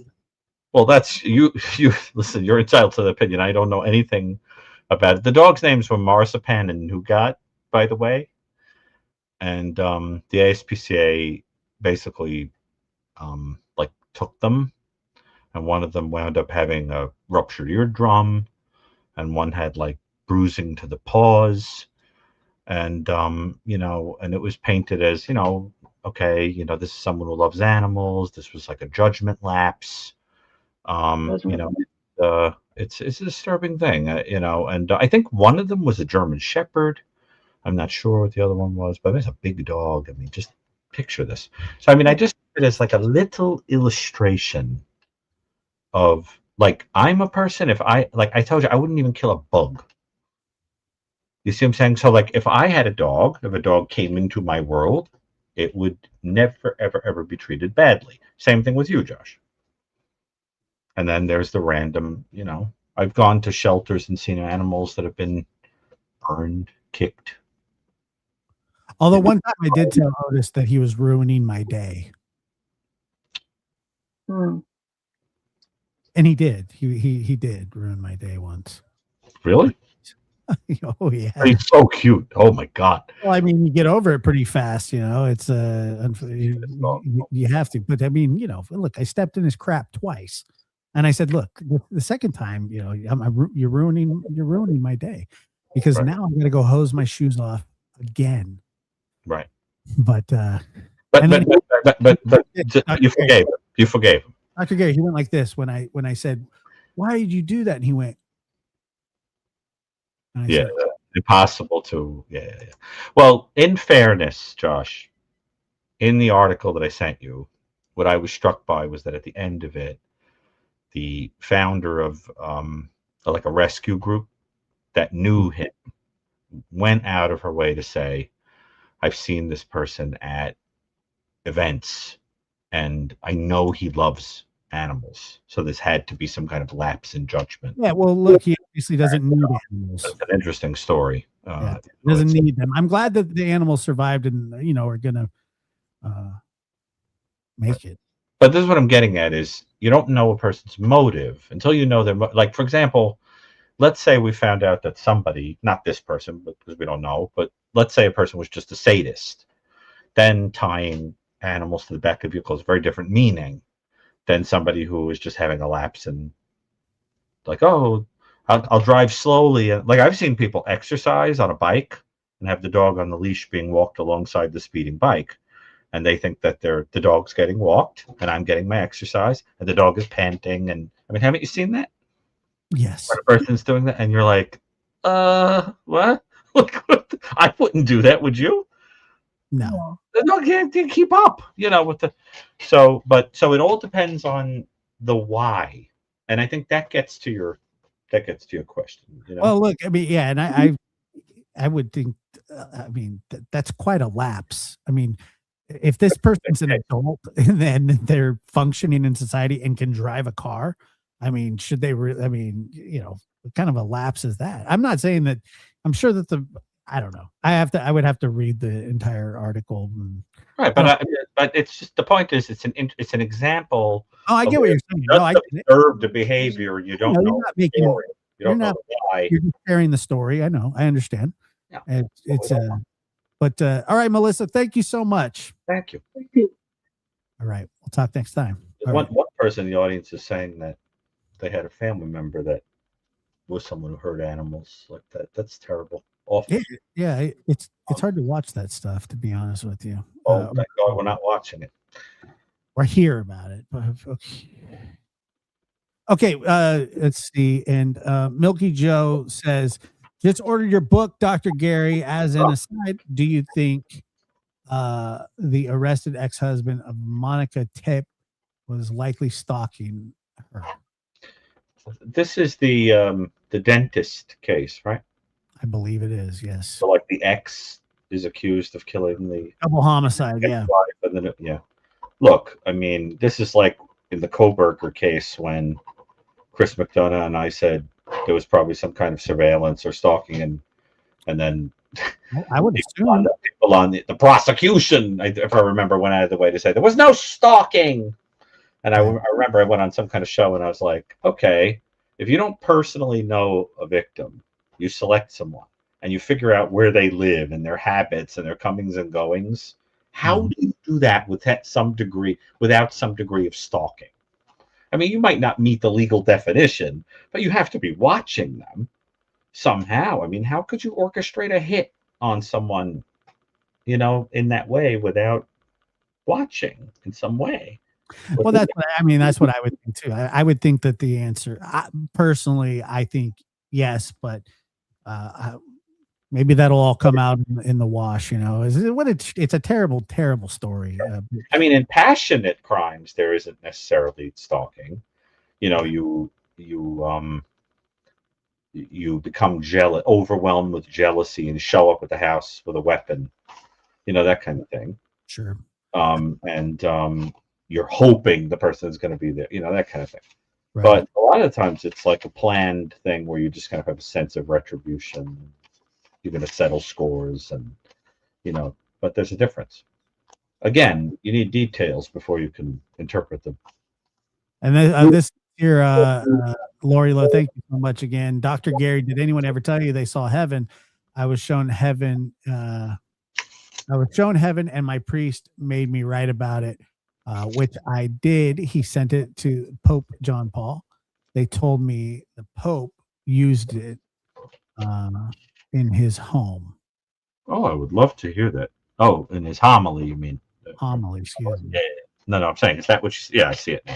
I assumed that's what you meant, Josh. You were meaning that the Pope preached and mentioned it.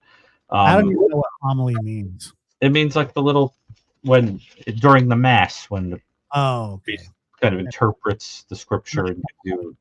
But I would love to know the details. I mean, I've heard several stories of people who've had near-death experiences, and there are remarkable consistencies across them. I mean, I have all kinds of.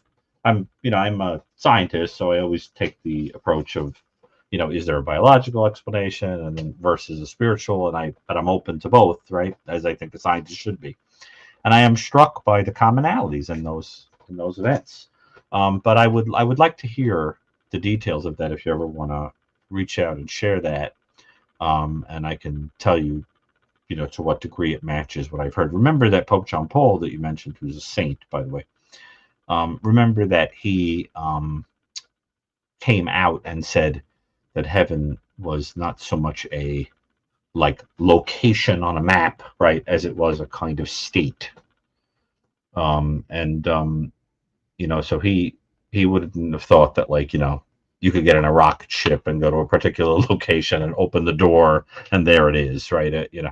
But I would like to, yeah, of course you should call in, Lori, if you'd like to discuss it. I'd love to hear that. I think the audience would be riveted to hear that.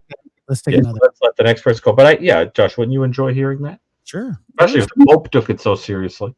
Yeah, and Lori's great. Mel Ann, where are you calling from? Hi. Can you hear Melissa, me? correct?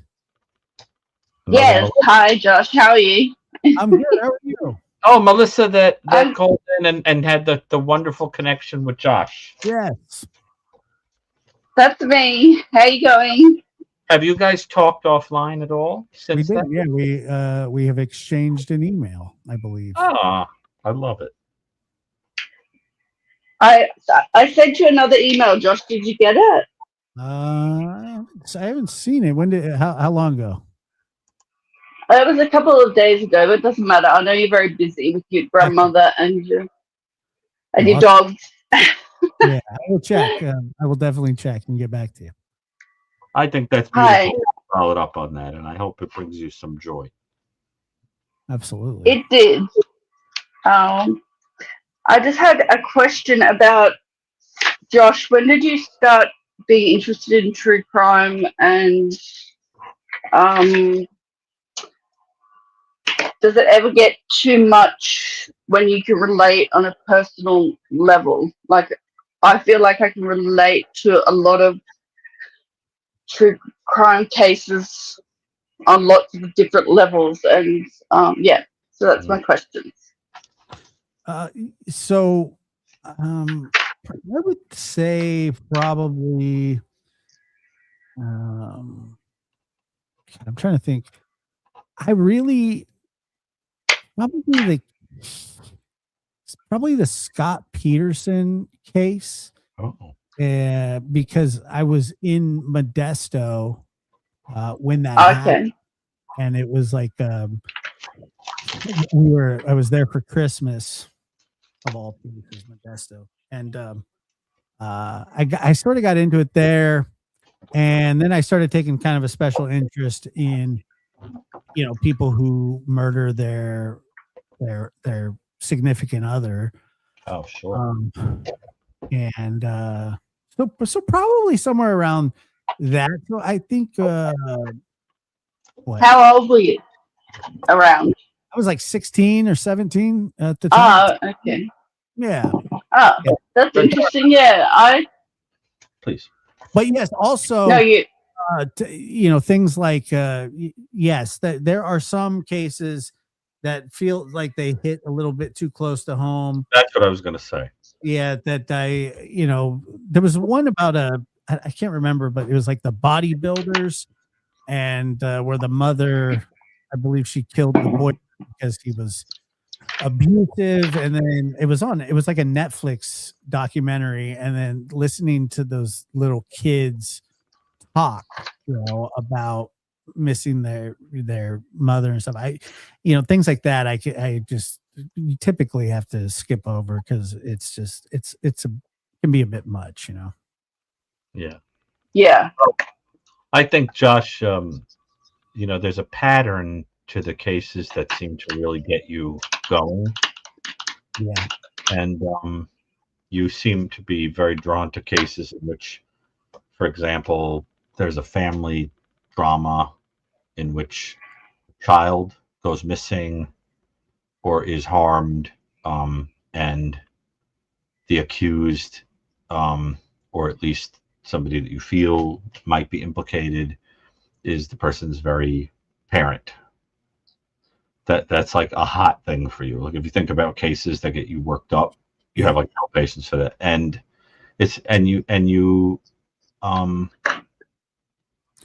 you get so caught up in them that you wind up contributing to what's known about them because you become so angry personally at the but you know what I'm talking about. Those kind of cases just get you going. You have a thing. Like Summer Wells and Yeah, specifically where fathers typically so ruin it's like, yeah, so it's like similar to what we've been through. yeah, Me too. Absolutely. Like the Me too. Morphew, the Barry Morphew, Scott Peterson. I detest these people. Me too. I think most people do, but I think John if you have a personal, those kind sorry, of Don Wells. who was that? Yeah, you definitely don't like him. He doesn't like me either. We don't. He doesn't think we like me, well, but you're not the one hiding things, anyway. that's right. That's right. No, it's very interesting. How you have to have gone through something to kind of fully identify with the victim in a story. It makes it very personal for some people. You know what I mean? But I think that's a healthy thing to do, to sort of turn your. When does it become when does it become too much though? When it like I've always I used to read mostly true crime books from when I was about maybe 17, something like that. Now I watch YouTube and sometimes I've read your book, Dr. Gary, and it was wonderful. and Wonderful. unfortunately, I it was appreciate it. one. Ugh. Well, I've read a lot of true crime books. I like non-fiction books. So, Right. but I had it's a family member. I called them up after the book came out and I said, "What did you think of it?" And they said, "Well, I had this really bad case of belief in humanity, and you cured it." I'd read it. I'd read enough books and also experienced enough trauma to not be overly traumatized by it. It's still very awful, but the writing style was really good, and Yeah, but some books I could just get. you're asking such a good question, because what you're saying is, at what point do you cross over from being drawn to something because it's a way of processing and understanding and mastering and taking control over a traumatic experience Tick, tick, tick. into a kind of fixation where you're keeping a trauma alive and not moving and not transcending it? And that's a really interesting question, right? Like, at what point? Or even, and I think the answer is it's personal to the person. It's only their business. also, sometimes it feels like Schadenfreude. Right. I don't feel. I just like sometimes when someone has a worse story than you, it. Do you know what I mean? Like, when you've had a really bad story and you hear of someone having a worse story, not in a bad way, as in like I'm happy about it, but it just like can put things into perspective that it could be worse. Do you know what I mean? So maybe Schadenfreude's not the right word, but well, it could be. It could be worse, but it could also have been better. Right. Yeah. Good point, Joe. So then there's almost like a guilt to watching it because you know someone's been through something worse and you feel, oh, okay, it could be worse, but it definitely could have been a lot better. It's sort of the reason that I don't have a problem. Like if, like my just for example, my nephew, his girlfriend, you know, she lives with her uncle, and you know, I have no problem going, where are your parents? Because I'm curious, and I would assume that if she's been going through something, if she went through something terrible with them, that I could relate, and I just don't mind asking, you know, and yeah. So most people don't ask. They just like it's too personal, or they can't relate, or they think everyone's got two parents or even one parent. That you know, and also, Josh, I was just wondering if being brought up by your grandparents gave you like an old-fashioned sense of things, because you know, like you skip that generation of, you know, having a parent. So if you're being brought up by people who are the generation before, did you find it? Because I did. Yes, in some ways, absolutely, and in other ways, like I had friends that, you know, their fathers were young, and you know, I had a man named, there was a man that lived around the corner from me, God rest his soul. His name was Bob. Bob was my baseball coach, and he was my one of my best friends' father. And you know, he used this is I forgot all about this until now, but he passed away from esophageal cancer, I believe. And he coached me and Greg and I for years, and I always knew that he was fond of me, and I was very fond of him. I mean, so far as, you know, I would say that I absolutely loved him, you know, and I looked at him as a father figure as well.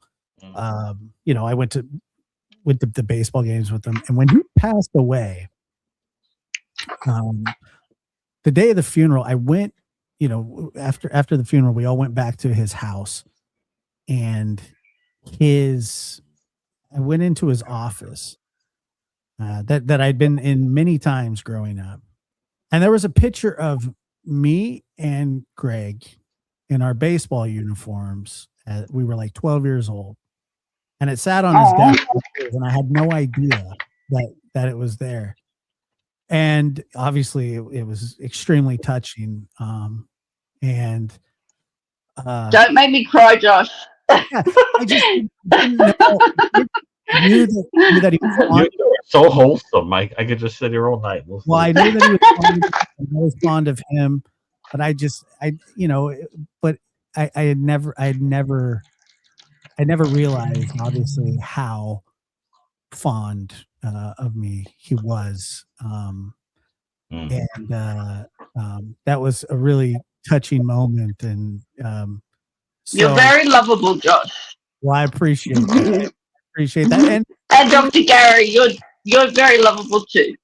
All of you.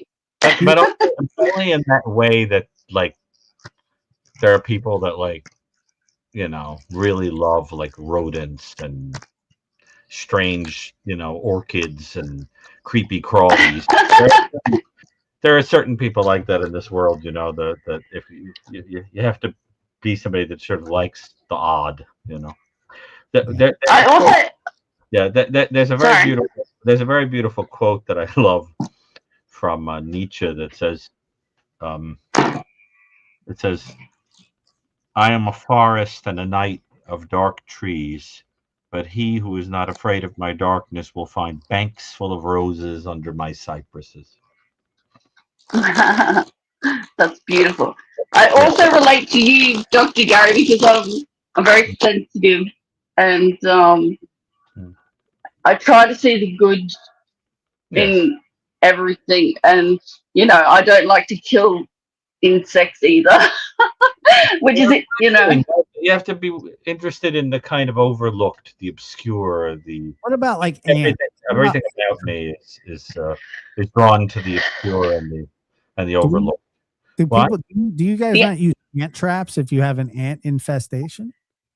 Oh my God, I try not to. I love ants. I try to. Come on, Josh, get with the program. So smart.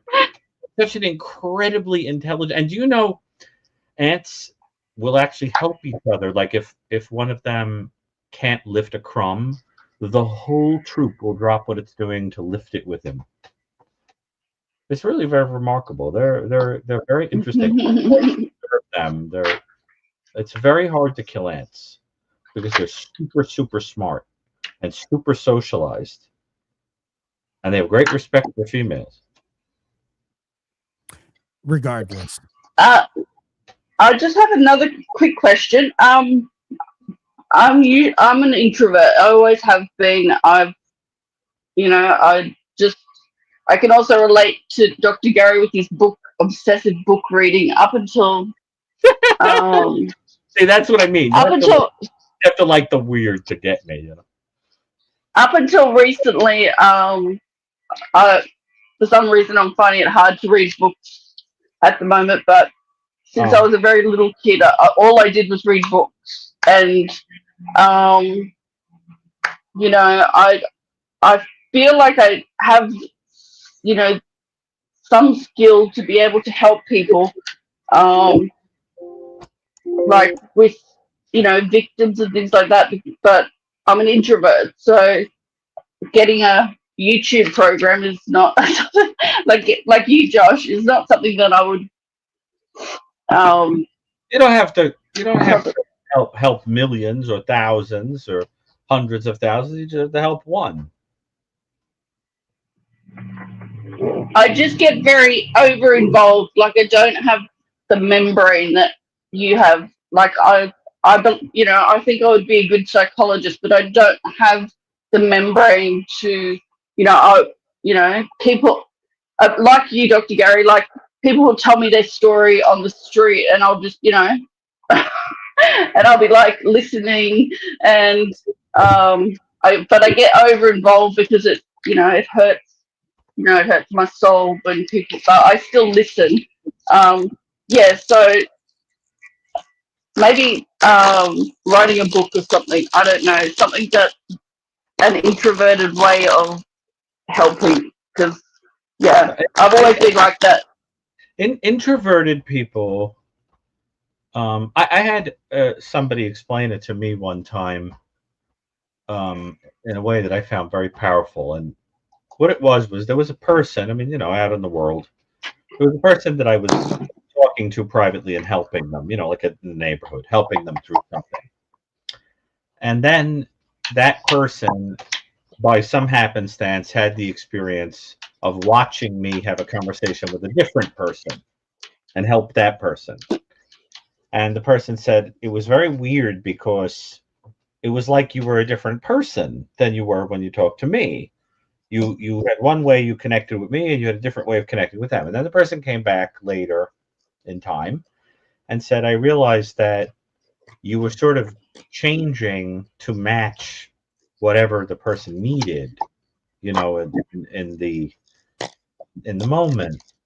And I realized, like, that's what it is to be empathic.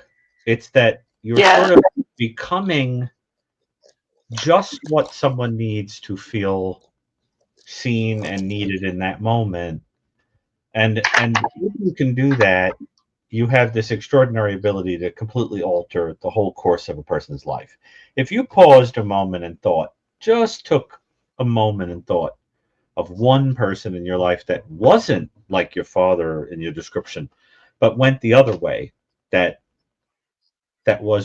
chose to love you and be kind to you and make you see the good in the world, that can bring tears to your eyes too. Right? I haven't had a lot of that. I had to give birth to those people. Didn't you have it here? Don't you have it here on the show? Oh, definitely, yes. Okay.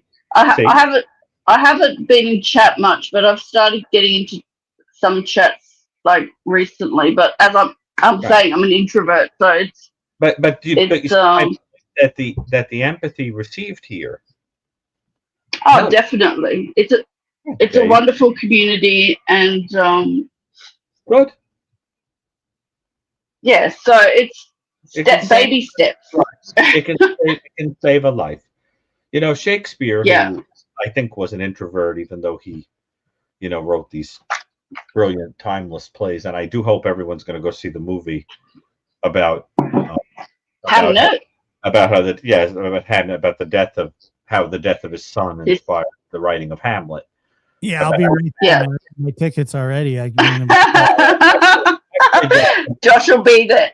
No, actually, I think you'd like it because it's about how he channeled the death of a family member into his work, and wrote Hamlet about grief, and he said in one of his many beautiful sonnets, he said, "If the while I think on thee, dear friend, all losses are restored and sorrows end." There are people like that in this world that having them love you makes you suddenly realize how lucky you are. It renews your faith in humanity. Yeah, and you guys are like that. My children are like, they're just so amazing to me. They're just beautiful. I know everyone feels like that, but you know, they don't. Oh, they don't. And you have probably been that to a lot of people. And that's I definitely that's what an to my own to my own detriment, but at some point I had to just say the people who were taking advantage of it, I had to cut out of my life because it was taken away from my children and things like that. So but I know there is, you know, I know there are beautiful people in the world. Absolutely. A lot. It's hard to believe sometimes because all we do is hear about the miserable ones. But, you know, part of me is tempted to write a book about goodness because sometimes when you go looking for evil, you discover that those people are gobbled up in the much wider true story that most people are distant. Yeah, I think that goodness is not as interesting as people who do bad things. Like, Well, I it's a said bit this like being a mother. giving. Being a mother is Yeah. being a mother is underappreciated, but it's the most, you know, amazing thing that some. And it's expected. Right. Yeah, and You're supposed to be. How many times do you go outside every day and go, "Oh, thank you, God, thank you, universe, for the sun coming up. If it didn't come up, we'd all freeze to death." You don't think about it. Never. You never think about it for 1 second, and that's Josh, giving the quality that a person who loves you Yeah. has. Yeah. I am that kind of person. Like, I look at the flowers and the sky, and I was just wondering, Josh, like, did you notice, like, when you were growing up, the people who had parents or even just a mother, that they took them for granted a lot? Yep. And And they used to piss how me did off. it? Yeah. It drive me nuts. And I would always, like, when I would have a friend and they would be fighting with their mother, I'd say, you don't even know how lucky you are. I mean, all the time. Yeah. Absolutely. You know, even though, you know, well, you don't know my mother this. I said, look, dude, you have, I'm sure your mother's not perfect, but she's your mother. Yeah. And, so yes, I absolutely, completely, all the time. Yeah. People should Nope. appreciate mothers more. Still feel Everyone that should way. appreciate their mother. Call your mother if you've got one. I agree. I think everyone should appreciate anybody who has ultimately been kind to them. That's true too. Yeah. People that we think of as kind of invisible passersby in life, you know, the person who day in and day out makes your life a little easier. You know, you have to think about who is really there when you're at your lowest. Mm. You know? Yeah. You know, I have tried to be that to people sometimes, and they don't care. I agree. But if they have an epiphany, they would say, "Damn, that's who was there when I needed them." You know, and I feel I that. always have epiphanies listening to you two, because and I love your friendship, and I think Friends. It's wonderful. It makes me so happy, because it's If like while I think almost I'm like your friend, all losses are restored and sorrows are. it's like your soulmate in a platonic sense. Oh God. and you were meant to meet each other, and that makes me happy. Yeah, Gary. Okay. Platonically, Gary. My eyes are up here. My eyes are up here, brother. Like how would you guys have met? Like, how did we meet? know, like you different.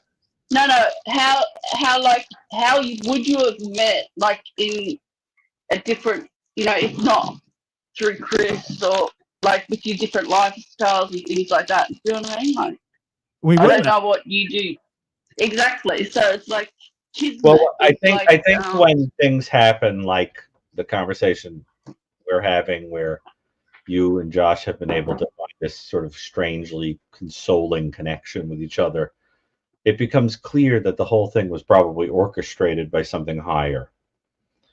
In other words, when that kind of fruit is born, you kind of have to say it was just something that was intended to happen one way or another. Yeah. And I'm very grateful for it. I really believe that the work that Chris and Josh and I do, mock it if you want to, be one of those people that just has to take a dump on everything, attack it, be cynical, see the darkness and whatever. But I have to tell you that what you see is what you get with all three of us. We're all people who really honestly do this because we think we're helping people. Otherwise, we wouldn't do it. And You're definitely helping be people. really honest to God. I mean, that's the only reason for doing it. I mean, you know, what do you get out of it otherwise? I mean, that's the point. You put yourself on the line. You get mocked by people that, you know, let's just say, you know, live in glass You also houses, get a lot of stones, you know, that kind of thing. But you also get a lot of attention from women. That's a bonus. It Where? can be a bonus and John, not a bonus. where's this attention? I'd like to know. But I mean, you know, that's it's interesting because you have to remember that people who know you here, they don't really know you. You know what I mean? So getting attention is nice, but ultimately what you really want is like to be seen for real. Not because I think you're seeing for real. I think you're seeing for real because yeah, be nice. it's like you don't have like it, like you say it like it is, and you're not Try. ashamed No. of your quirkiness, and No. so I think that the people who watch both of you see who you are, and they Well, I love think it. Josh There and you I go. are both pretty quirky. Yeah, I agree. We're both pretty quirky people. I mean, you know, and you know, it is what it is. But the point is, what I'm trying to say is, at some point in your life, you've got to have a taste of somebody seeing you as you are and making you understand that you're loved for what you are, but also despite what you are. And once Yeah. you've had that experience, you can forgive life. You may get it as a little kid, you may get it older, you may get it in a romantic relationship, you may get it in a friend. But the rarest of all is the person whose life is all about helping person after person after person realize that. So that they become like the sun coming up and setting, taken for granted. See? And that's not for everybody. But if you're one of those empathic creatures that's just floating around, understanding people, helping them, healing them, it's just so second nature to you. See? And that's beautiful. And I really hope you understand that the paradox that your father did is that he wound up creating a kind of life force instead of destroying you. I Yeah. agree. And that's a beautiful thing. That's a beautiful thing. That's how it works. Darkness simply cannot put out even the tiniest little flame. Just can't do it. Try, but it can't do it. Keep on going. And Josh, you do that too. I try my best. I do. It's not always easy, but we push forward. Melissa, thank you so much. Thank you. It's always beautiful to No hear from worries. you. Yeah, it really is. Yeah, and you two stay in Thanks, touch. guys. All right. Take care. Okay. Thank you for calling. Bye. Yeah. Oh, I love when Melissa calls. I think it's beautiful. I love the wholesomeness of the friendship. It's like joy to be a fly on the wall. Hello? Brian, you're on. Where you calling from, Brian? Hey, how are you guys doing? Doing fine. Thank you for waiting, sir. Oh, no problem. Man, it's so great to talk to you guys. Awesome. Thank you. Well, I love your energy. Dr. I feel like Brucato, I'm a you're going to huge try to fan of sell yours. me. Josh, you too. Yeah, but I love your energy. It feels like you're going to Well, I sell have me. so much I want to ask you, but Yeah. I know your time is limited. Yeah. I guess I just want to get into family trauma. I think, Josh, you'd be a great one to ask about this. Please do. Dr. Brucato, you as well. Mm-hmm. Just to make a long story short, my brother was killed by the police a year and a half ago.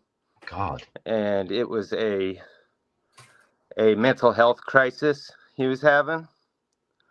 Oh. And I guess what I'm trying to ask is, my family's having a very hard time dealing with it. I think so much gets put on the actual incident, and people forget that there is a human being behind that, and the way he died shouldn't be the way he was, the way he's remembered. And I just wondering if you guys had any advice on that, as far as like family members, how they Well, deal with trauma it's a and little hard loss, because it was such a quick thing. It wasn't a car accident or a heart attack. It was, a shooting, and it was an officer involved shooting. And I don't know. I just didn't know if you had any experience with that or advice on what I can do to kind of help heal my family. Well, it's hard because I can't give clinical advice. I'm going to speak generally. We both will.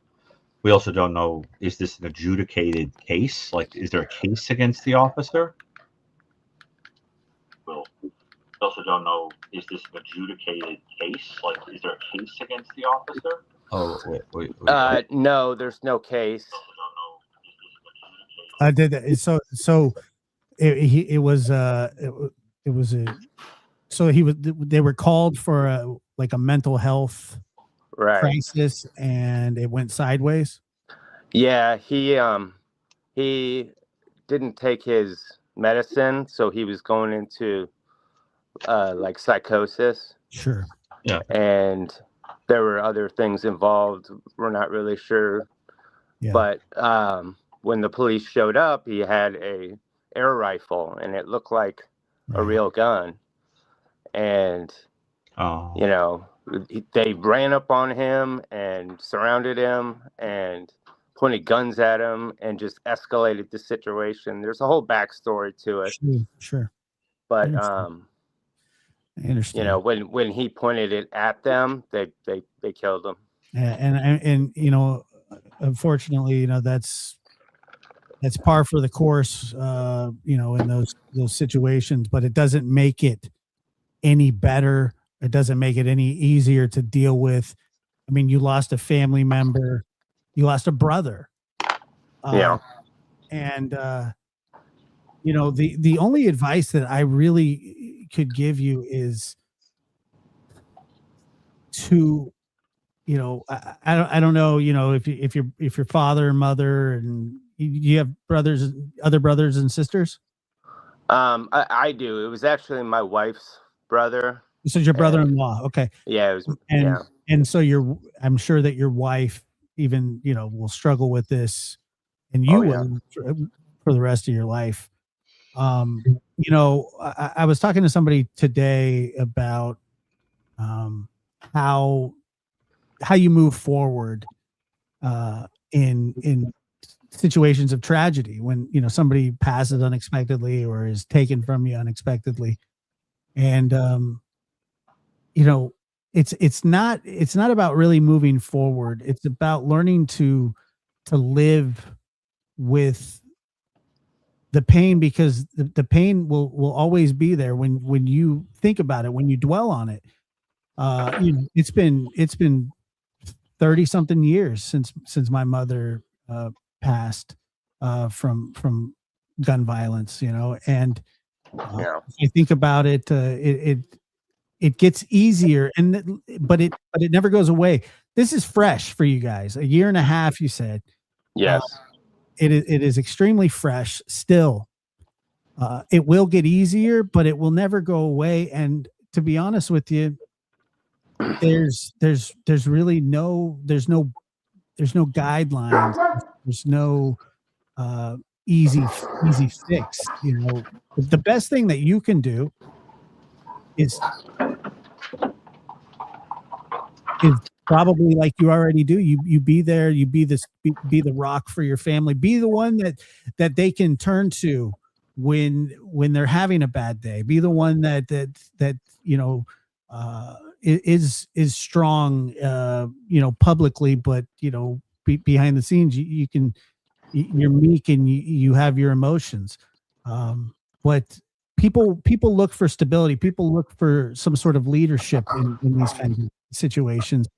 And, obviously you're reaching out because this is a situation that you've never had to deal with before. And it's hard to even fathom what your family is going through. And so if you can make yourself the one that people can turn to, that will make a huge difference. Now you're going to bear a lot of that on your shoulders. You're going to, it will be heavy, but as a husband, as a father, as a, brother, as a son, it is your responsibility too. Right. No, I totally agree, and it is, somewhat fresh, and we're trying to move forward. I'm Very actually going to be a grandfather. Congratulations. So, yeah, just found out the other day, so we're all pretty excited about it. And that's something to look forward to, and something that that you can invest your energy on and into, because is this your first grandchild? Yeah, first one. Yep. Yeah, I mean that's an awesome thing, man. It really, really is. And congratulations. My son is married now, and I'm just waiting. I'm waiting for the call. They say, we're not really trying, but we're not trying. So I'm like, okay, I don't know what that means. So I'll probably get a phone call at some point. Hopefully so, but that's very exciting. Right. Oh, we're very excited. And, Dr. Brucato, I just, the other day I was talking to God, and I said, he told me that it's better to have to gain someone than to lose. And that gave me a little bit of a sense of, that God is looking over us. And what is that? He told me that, Dr. Gary, the Lord giveth and the Lord taketh. Right. Yeah. But do you what faith do you identify? Yeah. And it's just What- it's been hard, but Right. It was just so sudden, and there's this whole backstory to it, and a lot that could have been done to prevent it. People don't know about the 988 number. They just automatically call 911. And Sure. Yeah, when they the police don't arrived, give they proper saw a guy with a gun, and they mental health. reacted. Yeah. And I think a lot can be learned from de-escalation tactics, and but it's been hard, and I just love the fact you guys have this show, that you're able to do the call-in show. Well, and there's I watch you guys all the time. I actually work in a prison out here in the Midwest in Iowa. So you've seen some. there are some guys. I go to work and I just take my mind off of everything, because the environment I'm in all day long. What's his name? John Wayne Gacy was in my prison at one point. Oh, I think I know where you are then. But I just dealing with it, and it's better to deal with something head on than to ignore it and act like it didn't happen. And I think a lot of people use techniques to numb out, and they get into alcohol, they get into drugs, so they don't have to feel pain. And it makes the situation worse. Well, when you say you were talking to God, I'm just really glad you guys have this show. You and Detective McDonough as well. I listen to his show all the time, and I just wanted to let you guys know I really appreciate what you do. You're very welcome. But do you hear me right now? Do you hear what I'm saying back? Just wanted to let you guys know I really appreciate what you do. Yeah. I think you're not. But do you hear me right now? No, it's kind of going in and out. Yeah, Can you hear me? you have us on, because then I wanted to ask you some questions, but you would have to shut off wherever it is. Hold on you're hearing me in the background. Yeah. Hold on.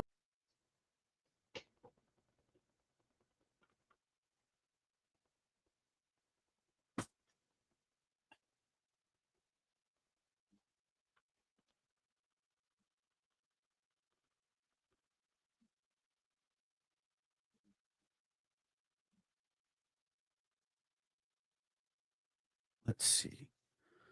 I think. Are you there? he's sort of like trying to. I think he's there. It was like a feedback loop going on. Okay, sorry. Can you hear me now? Yeah. Can you hear me? Yeah, I think it's my phone. But anyways, yeah. So I like that somebody in the audience said I'm like the wise old man in a movie about this kid.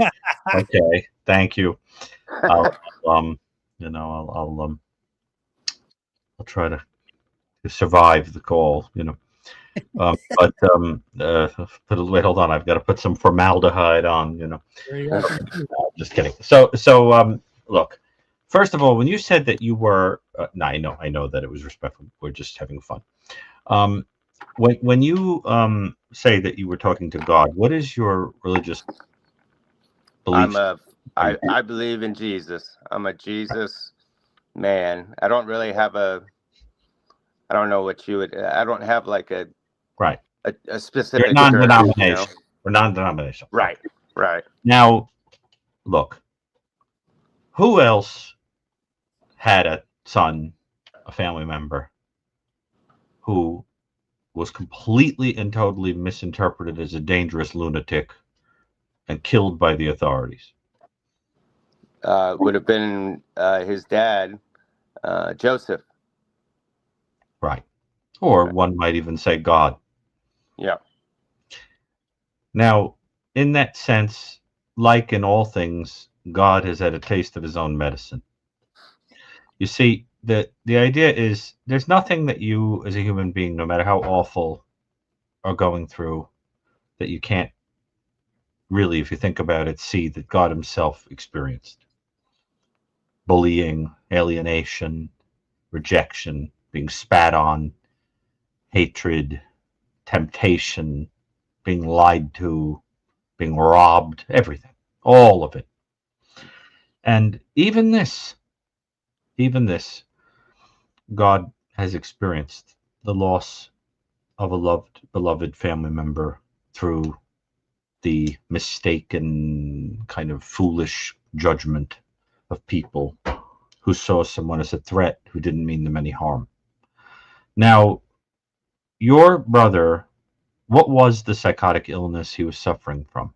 Did he have schizophrenia, for example? No, he was prescribed benzodiazepam and he forgot to take it, or he didn't take it. I don't really know, but he didn't take his medicine, and I think he had been drinking. It was just a bad combination of factors. But right.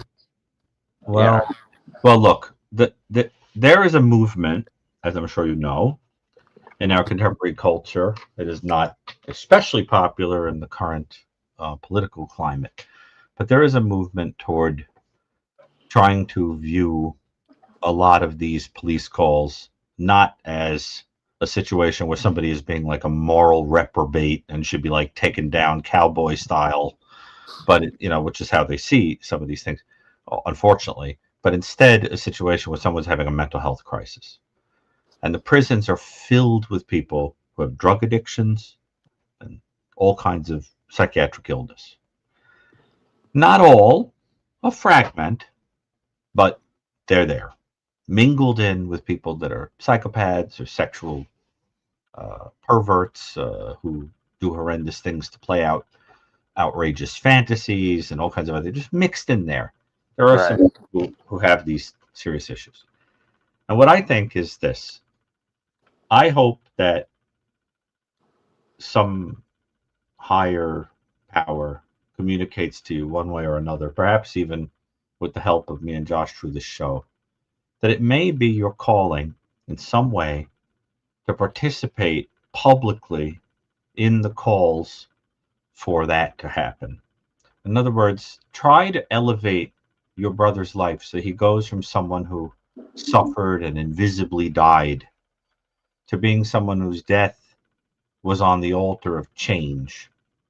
And that change could be putting a human face on a public cause, which is the urgent need for law enforcement to be required to have some training in understanding mental health issues so that sometimes those kind of people are who shows up to talk to a person. Right. For example, if a person has a drug addiction, perhaps and they're screaming and yelling and being dangerous, look, I can understand people being afraid for their life, but it could also be that you could tase a person and then take them to a hospital and Right. get drugs out of their system and then, reason with them, that kind of thing. I mean, there's different ways. And now I happen to know a clinician who does research, who I think even has a grant on trying to get government agencies to provide these kinds of resources for Yes. training. Okay. If that person is still doing that work, you're definitely somebody who should be talking to that researcher to try to participate in that way. And I think your wife's family, I'm sure I hope would agree that perhaps this could be turned into something for the greater good so that another family doesn't ever have to suffer this. Oh, absolutely. Right. Absolutely. And then this loved one's story, I mean, we're not even getting into the nightmare of how benzos are prescribed like candy and how people get addicted to them and how it brings out certain things in people. We're not even getting into that tragedy, right? That's a whole other place where you could lend a voice. But the key is to take a horrible thing and ennoble it, to make it that it wasn't for nothing. See? And it's also, I have to say, very beautiful that you have a wife that you love so much that this tragedy has become your own. I was sort of thinking the same thing. Is he's sort of taken this on. It's his cross to bear as well now. As a good husband, should and would. It's a beautiful thing. And why do you think it is that you find yourself the one calling in? Well, I mean, I've been watching you guys' show for as long as I can remember, and I've always wanted to call in and ask this question. Awesome. Glad you did. Even before it happened, I was listening to your guys' show. That's awesome. But I guess because I just want to know how I can be a better man and a better husband and better father and be able to heal everyone. But I mean, I don't know if I can even do that, The fact that you're even asking shows that you are. Yep. The idea is that all you want is for everybody to be better, and that you love them. The reality is that this is a situation where a hole has been created in the world by this terrible thing. And you have to ennoble it, elevate it in some way so that it wasn't in vain. The only way to do that is to go into the public sphere and say, this is an example of something that shouldn't happen to someone else. Right. This is a textbook. Right. He had called in asking for help, and the 911 operator just didn't help at all. And when it comes to the protocol of dealing with the mental health issue, I mean, they ran up on him with guns drawn, screaming and yelling at him, there's no de-escalation. And I understand, they're in fear for their life, but I mean, I just hate for someone else's family to go through something like this because it was so avoidable. It was so avoidable. And I guess that's what makes it even harder. I know.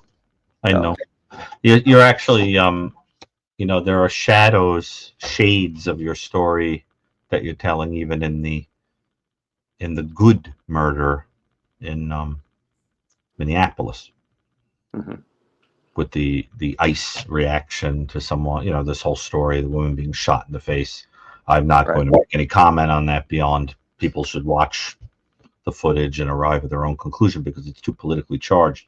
but there are Yeah. shades of it in that thing of like someone who views, themselves as involved in a kind of law enforcement, higher, whatever, reacts impulsively, and Right.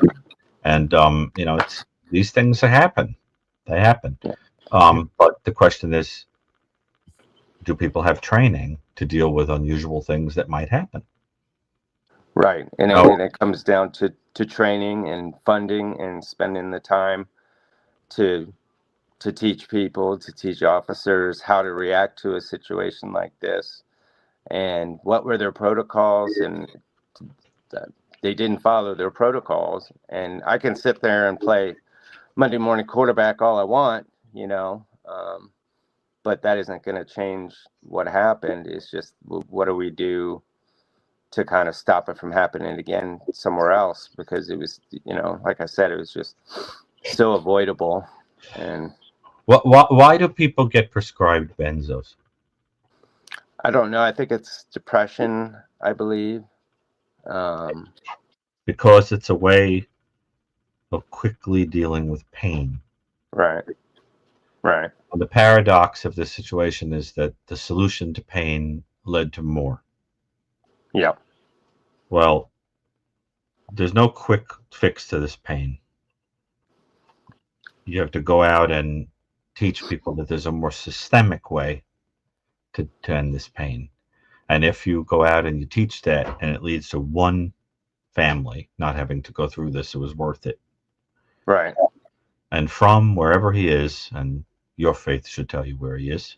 Yeah. Hopefully, right? Oh yeah. The Lord, where he is, he needs you to kind of be his hands now. And so you and your family can do that. And that's what I would recommend you do. I really do. And then by making meaning out of it, you can see that you could see God's hand in it instead of being so confused and feeling so bleak about it. That would be my sense of it. And I hope that means something to you. Oh yeah, absolutely. I really appreciate it, Dr. Brucato. And Josh, I wanted to definitely ask you about it because everything you've been through, and you've managed to make it through and have kids and have a successful life. So I mean, I'm getting there. It's day by day, but well, you sound like you're a very grounded you sound like a cool person, to be honest. Yeah, and I am.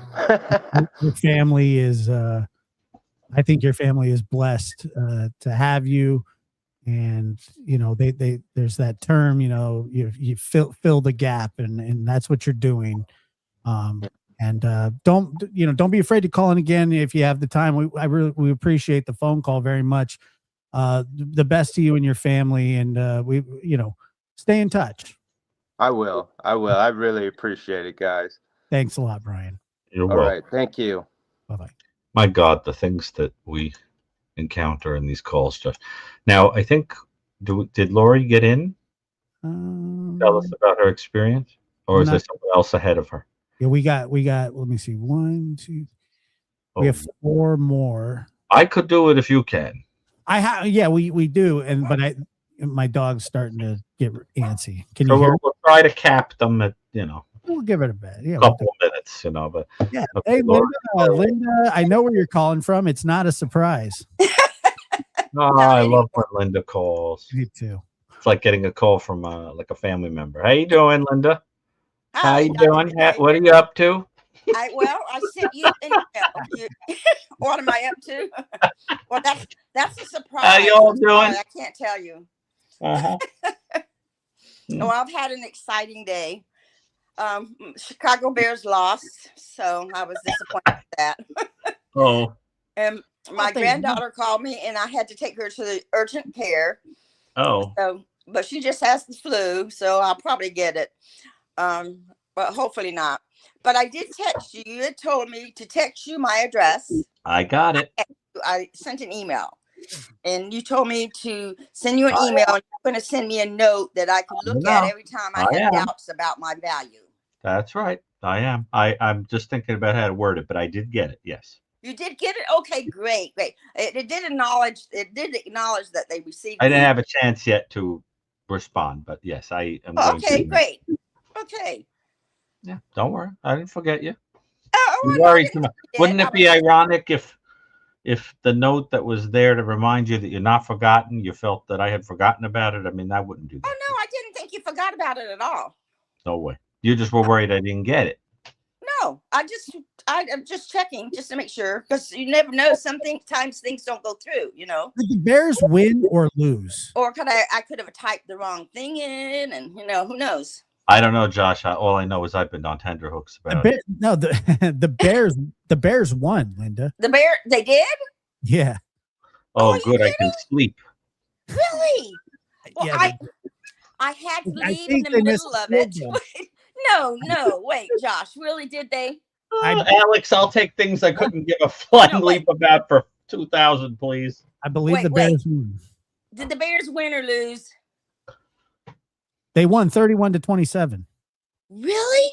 Well, Yeah. see, I had to leave in the middle of it because I had to take my granddaughter to the Why did you assume that they lost? urgent care, and I thought they were losing when I left. Okay, well, it's a whole game. And the Bears, their history hasn't been very good, Oh, they won, so. Oh, cool! Oh, I'm so happy. Yeah. I kept checking on the scores, but while I was in the waiting room, but they were still trailing. Oh, okay. Well, that's good to hear. I'm glad I called in. So am I. This really made my day. So apart from the discussion of the football, it is football. Yes, it's football, Dr. Not Gary. Barrett. Yes, not bad. I Apart know from you're not into sports, but that's okay. it's not that I'm not into sports. It's just Sports aren't into him. Okay, let's just That's be true. very clear about that. Well, you do play the I'm only. You know that I play that up to be funny. I know you must do. have hated dodgeball. I bet you got pegged. You played the during piano. You I played am the absolutely piano really well. I am convinced that if the other children could have used my head as the dodgeball, they would have. Yeah, probably. Now, and I don't mean the target of it. I mean, if they could have, they would have actually used it. They would have used it to throw. Dribbled it, definitely. There's no question. Now, that disturbing joke aside, what's on your mind besides checking up about the note? How have you been? Well, I don't know. I've been very depressed. I don't want to take my antidepressant anymore. Because I don't think it's working. I know you can't comment on that because you can't do that. You know the drill. I feel emotionally detached. But you know what I will say, what has helped me is I told you about the song snap. Mm-hmm. And I've been taking my poetry and turning it into songs. I love it. I've made about 10 different songs. And the songs are about that. Actually, it's been really helpful because when I listen to them, it really stirs up emotions in me. It makes me feel like I'm not emotionally detached, and that I do feel deeply about things. Yeah. And so I made a song about I made songs for each of my children. It's called This Little Hand, but I took their lives as a child and individualized it, and then took their handprints that they did in school, and then went on the computer and made the poem, and they each have a copy of their own poem, unique to them and to their childhood. And did you set those to music? And I set those to music, yes. And then I made a song about my life and my childhood, and how I couldn't forgive my mother. It was, a mother that I couldn't forgive because of the way she was, and how my childhood affected me, and how sometimes I hurt my children, and because of the way I was brought up, and it was kind of like an apology letter to them for how interesting. That's And a really interesting idea. yeah, Did you get any feedback on if it worked? if what worked. Did this have a benefit? Did it lead to any? Yes, yes, I think so. I made I made a song about my best a good friend that lives in North Carolina. I sent it to him and he absolutely loved it. Of course. And then I made a song about the people I rent a room from because they're wonderful people, and I I put their names in it and everything, individualize it. What it does is you can choose whether you want it to be a man or female who sings it. You can choose if you want it Really? to, yeah, you can choose it if you want it to be country, if you want it to be pop or hip hop. Really? And You mean I could write a poem and set it to music where it sounds like it's being professionally performed? oh yeah, and it Oh, I've does got to sound learn how to do that. professionally performed. I wish I could play it for you, but I don't think I can because I have to go to another, um, anything. But oh, I it's think that wonderful. sounds I've cool. done probably 8, 9, 10 different songs. I didn't know you were into poetry. Do you read poetry by other people, or you just like to write Well, poetry? no, I just write it. But you know what? You suggested somebody, and I didn't write it down. Who Oh, was it was a poem. It was a poem by Anne Sexton. I it? will. That's it. Yes, Anne yes. Sexton. Let me write that When I down. respond to you, I will remind you of it. But I Yeah, think I'm going to write it down because my I'll, memory is just, the is older it I get, okay the if worse my memory gets. may I read you something? Yes, please. Okay, Josh. Sorry, but I'm going to do my Poor Josh. poetry hour. Sorry, Josh. Yeah, but these poems are always very beautiful, and I think, and people get something out of them when I share them. But this is a wonderful poem by, I think, the underappreciated poet Mary Oliver. I'm a very big fan of Mary Oliver, and it's called Wild Geese, and it goes like this. It says, "You do not have to be good. You do not have to walk on your knees for 100 miles through the desert repenting. You only have to let the soft animal of your body love what it loves. Tell me about despair, yours, and I'll tell you mine. Meanwhile, the world goes on. Meanwhile, the sun and the clear pebbles of the rain are moving across the landscapes, over the prairies and the deep trees, the mountains and the rivers. Meanwhile, the wild geese, high in the clean blue air, are heading home again. Whoever you are, no matter how lonely, the world offers itself to your imagination, calls to you like the wild geese, harsh and exciting, over and over, announcing your place in the family of things." Isn't that beautiful? Yes, that's very nice. And what do you think it means? You're gonna have to. All right. You're gonna have to read it again. Well, we won't put everybody through that. but what I think it means is that instead of beating yourself up because you don't quite fit into someone's or the world's expectations, to understand that somewhere in some place the world would not have gone out of its way to produce you if you didn't have a function that was very unique and important in that system.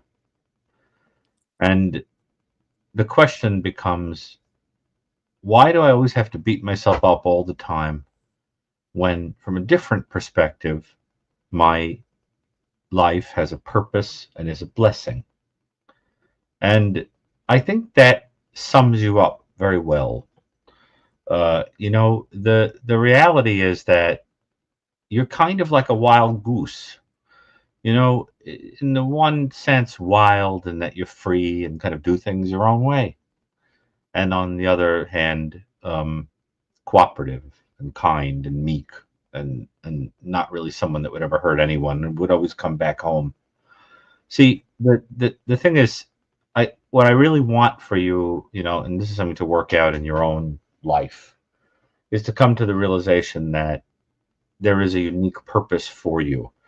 If you were to think of my entire body of work as a psychologist, a forensic psychologist, a person who worked in the world of psychosis, person who contributed to things like what we think about autism and certain serious mental illness, developmental conditions, all the work I've ever done, and even the spiritual work I've done when I was in seminary, is at its heart about helping individuals that I've encountered understand that they are by no means defective or junk or broken, but that in some unique way they are contributing in an impossible to replace way to some little fragment of the scheme of things. To take people who think they are garbage, subvert the value system that makes them feel that way, and make them see that they're noble or special. And I think that that's the secret of restoring people's dignity, making them realize that they deserve more than to treat themselves like crap, letting themselves be treated like crap, believing lies that have been told to them. And that's what I think. I think that for you, it's going to be about realizing that the world did not produce garbage. See? Well, you know that, yeah, and that's true. But I know. I don't know if it's No, wrong. as well, I know. I don't know if it's wrong or right, but I get my pleasure by being needed by others. Like when my granddaughter texted me and said she needed to go to urgent care and can you help me? Because I was at my son's house watching the Bears. And I said, sure, I'll be right there. And so I've taken her to urgent care, taking her home, making sure she was okay. That's very fulfilling to me. And I think I get my joy from making other people happy. Of course, because you're a healthy human being. That's the way normal, healthy people feel.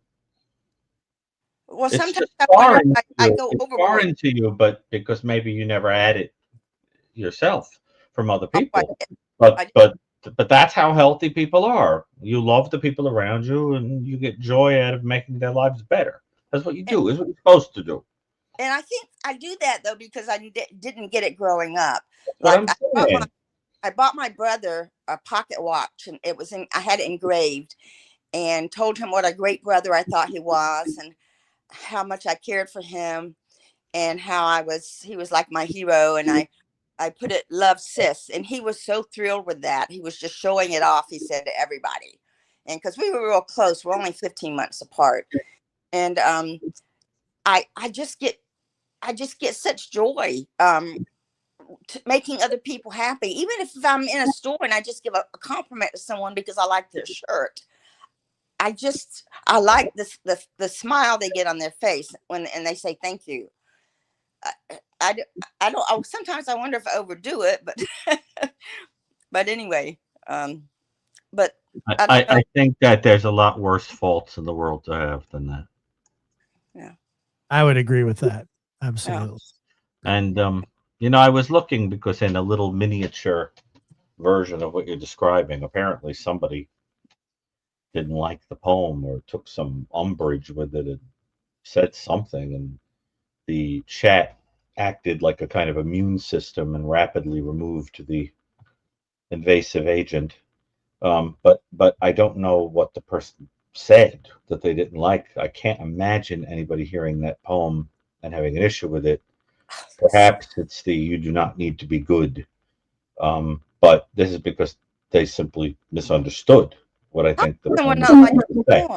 I think what the poem is trying to say is good in the way people think good is defined.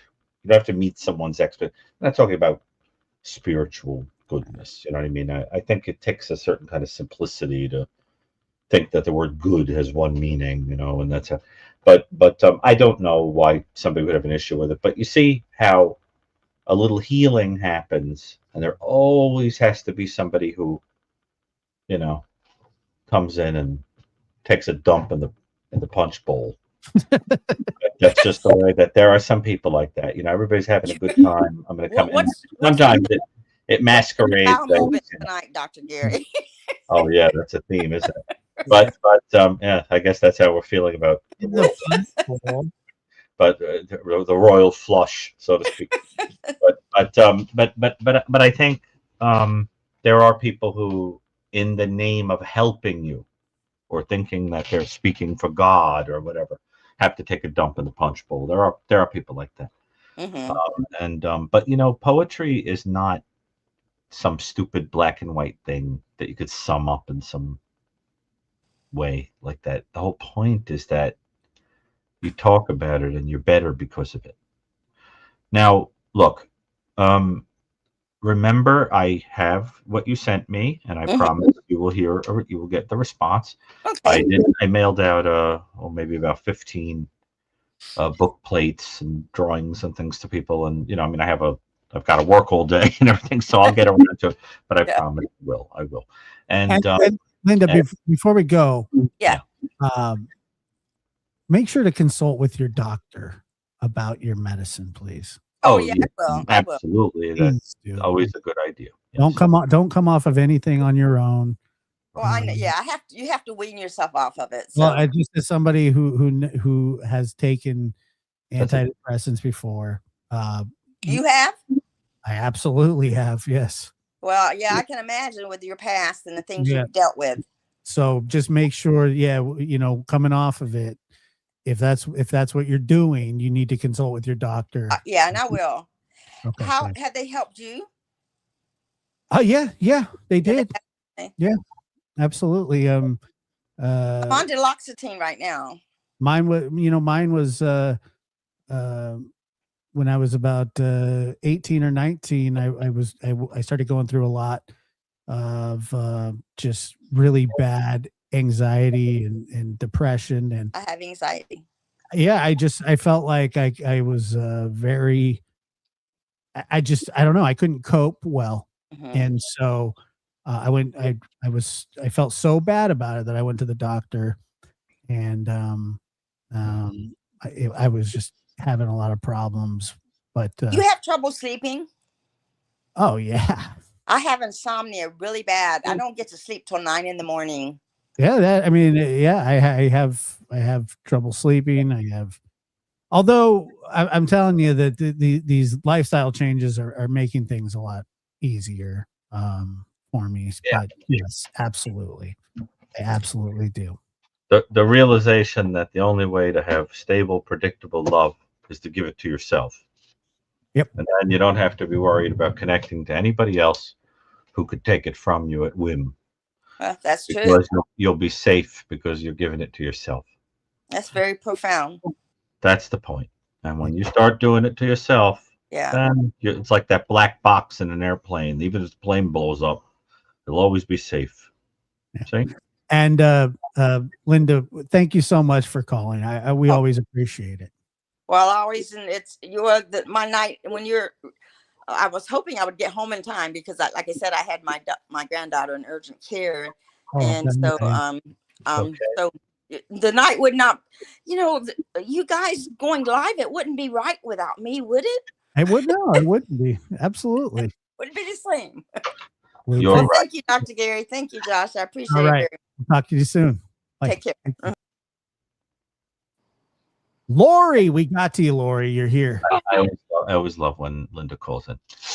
Hi, Lori. How you doing? Thank you for all your support on the piano page. Josh, first I want to tell you your lifestyle change is making a difference because you look really, really healthy and thank you. Well, you really do. I'm not hitting on you, although unless you want me to. I appreciate it. And Dr. Brucato, get yourself a paper bag. No, you I gotta walk lightly with because I might hit on you. Jeez. I'm teasing. All right, that's okay. What's your last name? Lo Cicero. Lo Cicero, we would say. Lo Cicero, yes. I wrote to you. I sent to you. Did you get my No. I mailed it. You'll get it any day. Oh, I have no doubt. But before I tell you about heaven, I know you want an invite to Crime Con by them. You remind me of Sideshow Bill. Before I send you to heaven, I shall send you to hell. I am inviting you to CrimeCon because I got tickets and I want you guys to be there. I want you guys to be there. You need to come. Please come, Dr. Brucato. Well, I went to CrimeCon in the past. It was quite an experience. Well, I never did, and now I'm going. Yeah, I liked it. It's just that you have to schlep, but Yeah, I'm sorry, there's something about your voice that makes me use words like schlep. That's because you told me the last time I sound like someone in your The family. way you talk, it just makes me say things like that. Yeah. Who wants to schlep? Actually, wait. Schlep is a Jewish word. I know, but I'm not Jewish. I know you're Italian, but I'm saying there's something about the New York kind of thing that you remind me of. We use a mixture of words that are Yiddish and Irish and Italian. We use them all, and I say all those things. Malarkey, Yeah. Oh, you full of malarkey. I say that. Yeah. Right. Well, now to God's ears, we say all that stuff. Schlepping, Yeah. That's tourists, we say that. I say it. First, I want to say too that caller with his brother-in-law. Oh God. Oh yeah, don't that sad. Oh, I can't. I made the sign of the cross 15 times while I was listening. And then I lost him when he fixed his mic. He fixed it for you and he shut himself off to me. I couldn't hear a word, but that's okay. I just said a prayer for him. Okay, so what happened? You died you went to heaven and came back? No, I didn't. That's the most amazing thing. I swear this is what happened. I remember I told you, I don't know if you remember, but I lost them. And about I remember. Yeah. You called them before. Right. And he told me, he said, not only that he was going to send somebody to take care of me, but he said, if I could do what I do for you on earth, can you imagine what I could do in heaven? And I was like, oh my God, so then he says, I'm going to show you where I am when I'm safe and I'm there. And I'll let you know. And I said, all right, whatever, I just kind of blew it off. So one day I was sitting in my room. It was pouring out. After he died, I put a new roof and I was sitting there and I was thanking God, listening to the rain pounding. And I'm saying, oh, it's not leaking. Thank God I got a roof. And all of a sudden, like when you go over a hill or you go on a roller coaster and your stomach goes up and down. Well, I was wide awake because I didn't sleep for like a year. I mean, I was really, really sick.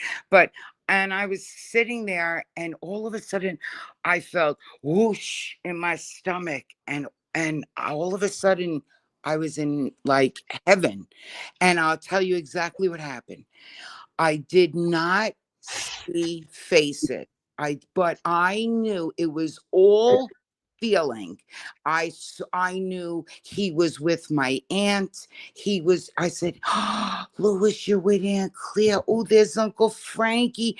And I was saying, and he said, as long as you don't cry, I will show you where I am. As soon as and then I will be here when it's your time.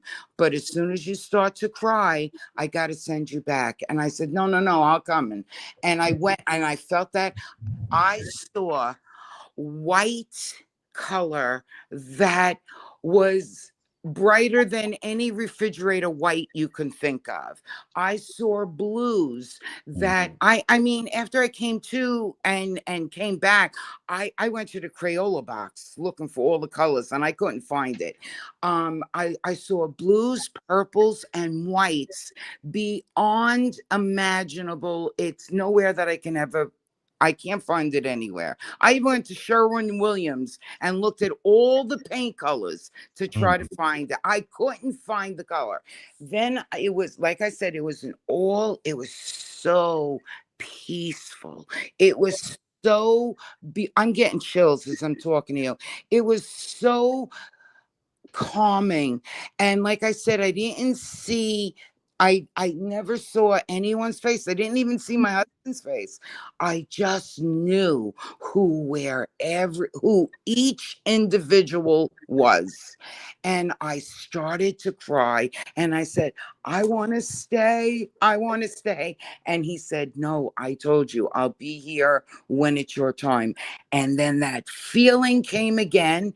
And I was like back in my room. And I was like, oh my God. So my priest, I lived on the same block as my church. My priest used to come to my house every day. In which neighborhood? Long Beach. I lived right in Long Beach in Nassau County.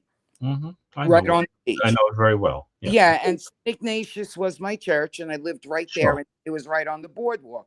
So every day that I went to the beach, I would put my chair down, and I'd have to walk through the church, say my prayers, light a candle. Then I went down, took my chair, and went on the beach. So I never passed without going in. Did you hear that, Dr. Gary? The boardwalk. The boardwalk. I'm amusing you. So anyway, no I'm lie. a clown. I amuse you. I amuse you. So um the priest came over to my house to see how I was doing, and he said, and I told him what I saw, and he said, Lori, he said, you are not the only one that expressed it like this. Write it. So I wrote it. I'm giving you a little bit of the Reader's Digest, believe it or not. But so I wrote the whole thing out, and he sent it to the Rockville Center, the Archbishop in Archdiocese in Rockville Center. Sure. And after it went there, they called me up and they said, do you mind if we send this to Pope John Paul? And I said, are you kidding me? John Paul, the Pope, he blessed me. I got blessed by John Paul. So they said, well, we're going to send it to him. They sent it to him. I never believed that I would ever hear anything. Later, I got a letter, and it said that he used it in his homily, that nobody, that I described things to him that others did as well from other sides of the world that I didn't even know about. I was just writing my experience. And it was like amazing. And then it's all connected because I got a visitation and I caught it on film. And I know everybody's going to think I'm a lunatic, but I am telling you, I left Long Beach. I had to go. I had nothing left. And I came down to Florida with no real destination. And I was at a house that I was living in, and I made a deal of a lifetime. They were trying to sell the house, and the house was being, like, it was on 3 acres on a corner lot. So I kept telling the realtor, I'm a really good negotiator. So I tried to tell the realtor, go after like developers, it was booming. It was in Orlando. It was booming area. And I said, call up City Hall, ask them if they need my house, the property for the roads. So the realtor said, where did you get your license? And blah, blah, blah. And let me do what I got to do. And I was like, yeah. He had an open house. Nobody came because they were putting 400 homes across the street. Nobody's going to buy with 400 homes. So I hung up and I called City Hall at 5 o'clock in the afternoon. And I said, do you want to buy my house? And he said, yes. And he said, I see you have it on the market for this much. And I said, excuse me, that's not your price. And he said, what do you mean? And I said, that's for just an average person that was going to buy the home. You, sir, I know need this property for the roads. So this is not your price. So he said, well, name your price. And I said, I need to think about it. And I hung up. Well, I thought about it, and I never even thought of numbers in the numbers where I was going with this. Never even imagined millions. I didn't, and I can't think on those terms. I'm a normal person. Well, so the next day I called up and I gave him the number, and he said, okay. And because I suffered a stroke, I told you that too, My speech, when I started to shake and I started to cry and I hung up, I was very professional with him. I hung up and I lost it. I lost it. And my speech started going. So my girlfriend told my boyfriend at the time, get her on the couch, get her down. She's gonna seize, lay her down, lay her down. So I was laying, he put me on the couch, I was laying down. And I was like, I couldn't speak. It was really, really bad. And all of a sudden I look up and I see my husband on the ceiling. And you got to excuse my language right now, but his favorite saying, and Dr. B, you'll know, is F and A. All right. So he went, I knew he was saying F and A, babe, you did it. F and A, you did it. And I stopped crying and I looked up. And I was like, oh my God. So I called my boyfriend. I said, Andrew, come in here. He comes in here. I said, sit right here. Sit on the floor. And I'm staring. I stopped crying. I said, sit here. I said, look up. He goes, what is that? And I said, hold on. And I took a picture. First time ever I got him on film. And I sent it to my sister. I sent it to my brother in New York. And I sent it to my best friend. And I write, what do you see? Not who. I wrote, what? And they all wrote back, oh my God, Louis. Oh my God, that's Louis. And I handed the phone to my boyfriend at the time. I said, here, Andrew. And he looked at it and he looks up. And of course, the first thing he did was he got up and he tried to shut the curtains to see if there was if it was a tree with the sun and the this and the that, and it was none of that. And he sat down and he looked, and I was just staring. And he said to him, Lou, you could stay near her. Come and visit her anytime you want. Stay away from me. You're freaking me out. And all of a sudden, Louis just went bloop and he was gone. But I got it on film. So between heaven and that, and I've had many visitations. I don't want to sound like a lunatic, but I really did. My mother, everybody. And I just say, oh my God. So I was wondering to you if anyone ever, if this sounds like anything that you've ever heard that you said that people have told you they seen heaven. And it wasn't through medical. It was not like with the bright lights and all that. I was wide awake. I was in my room. So that's my I have heard. First of all, thank you for sharing that. I thank have heard many stories um, where people have experiences of people who have passed away, dreams, visions, near-death experiences. Many, sometimes firsthand, from people.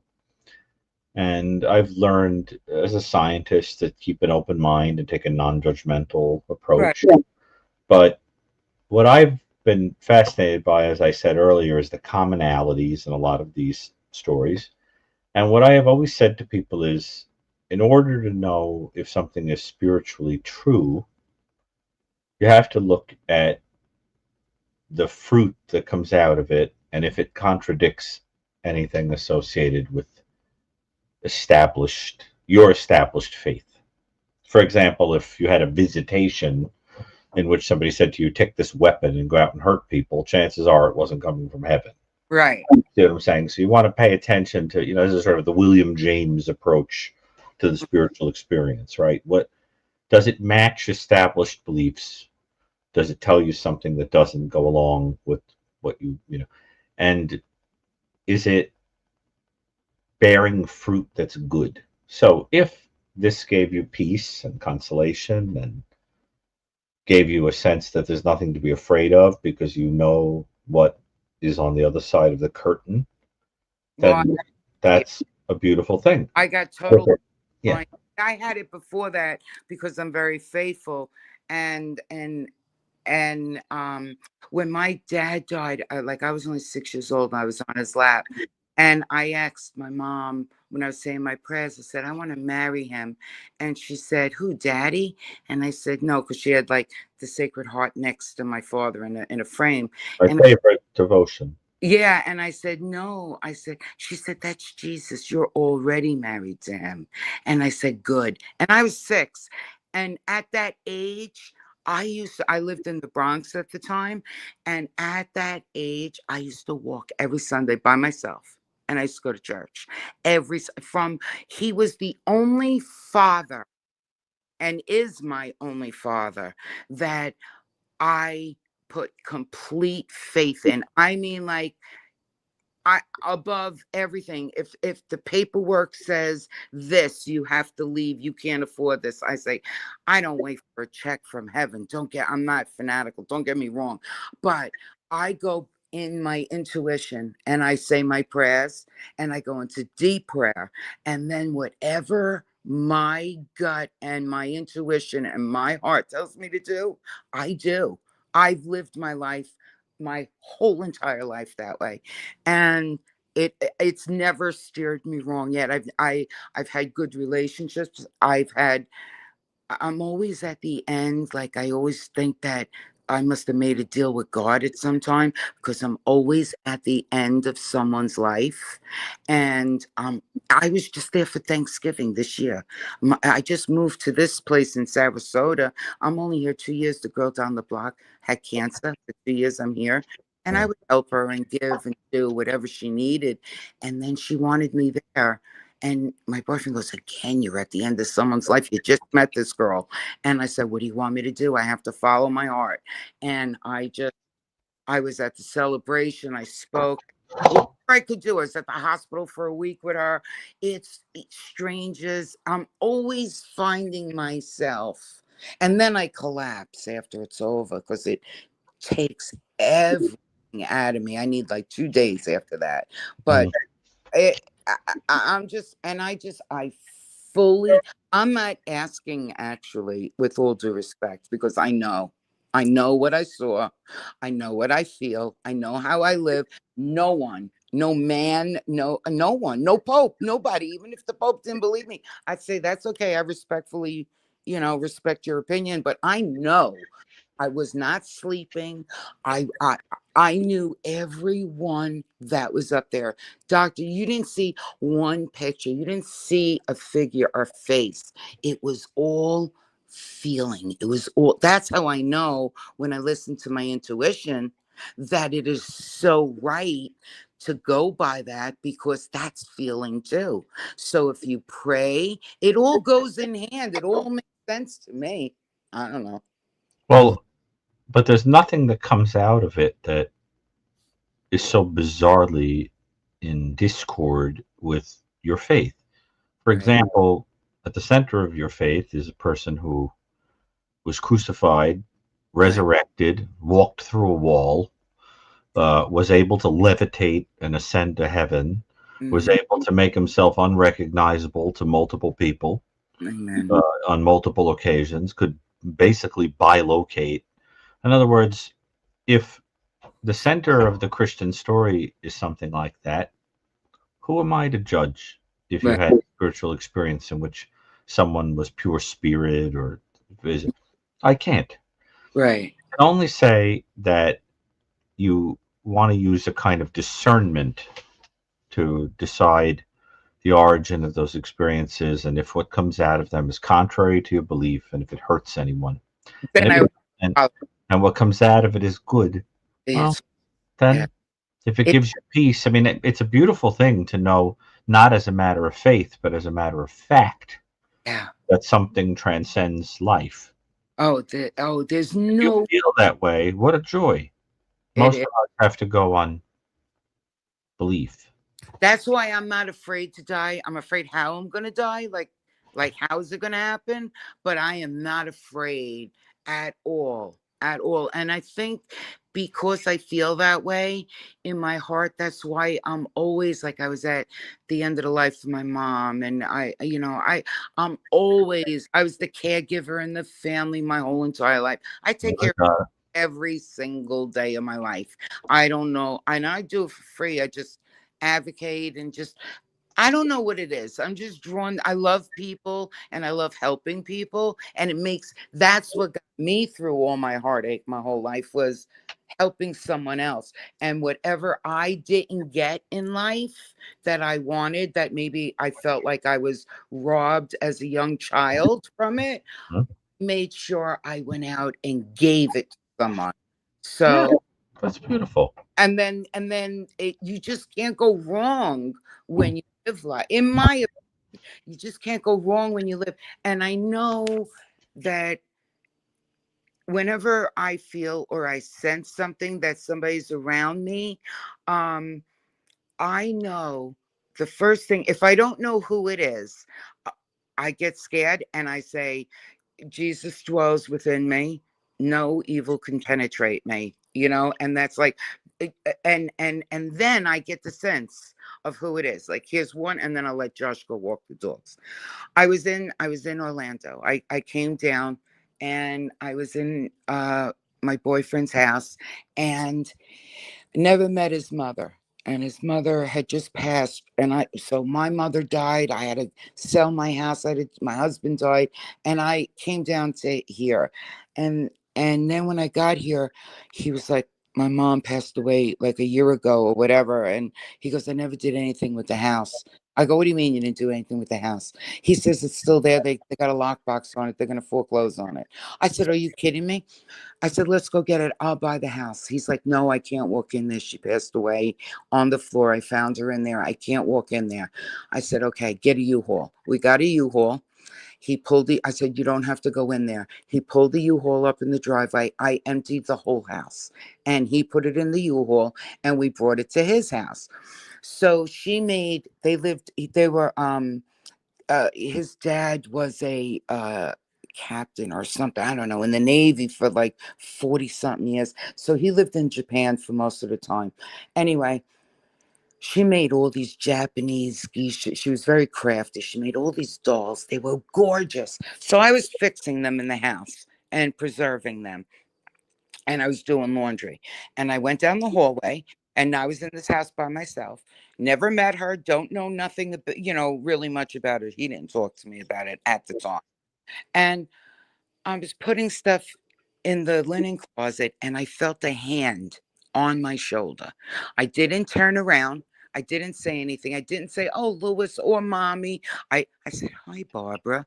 I knew it was her. And no words were spoken. And I said, I promise I'll take care of him and you're welcome.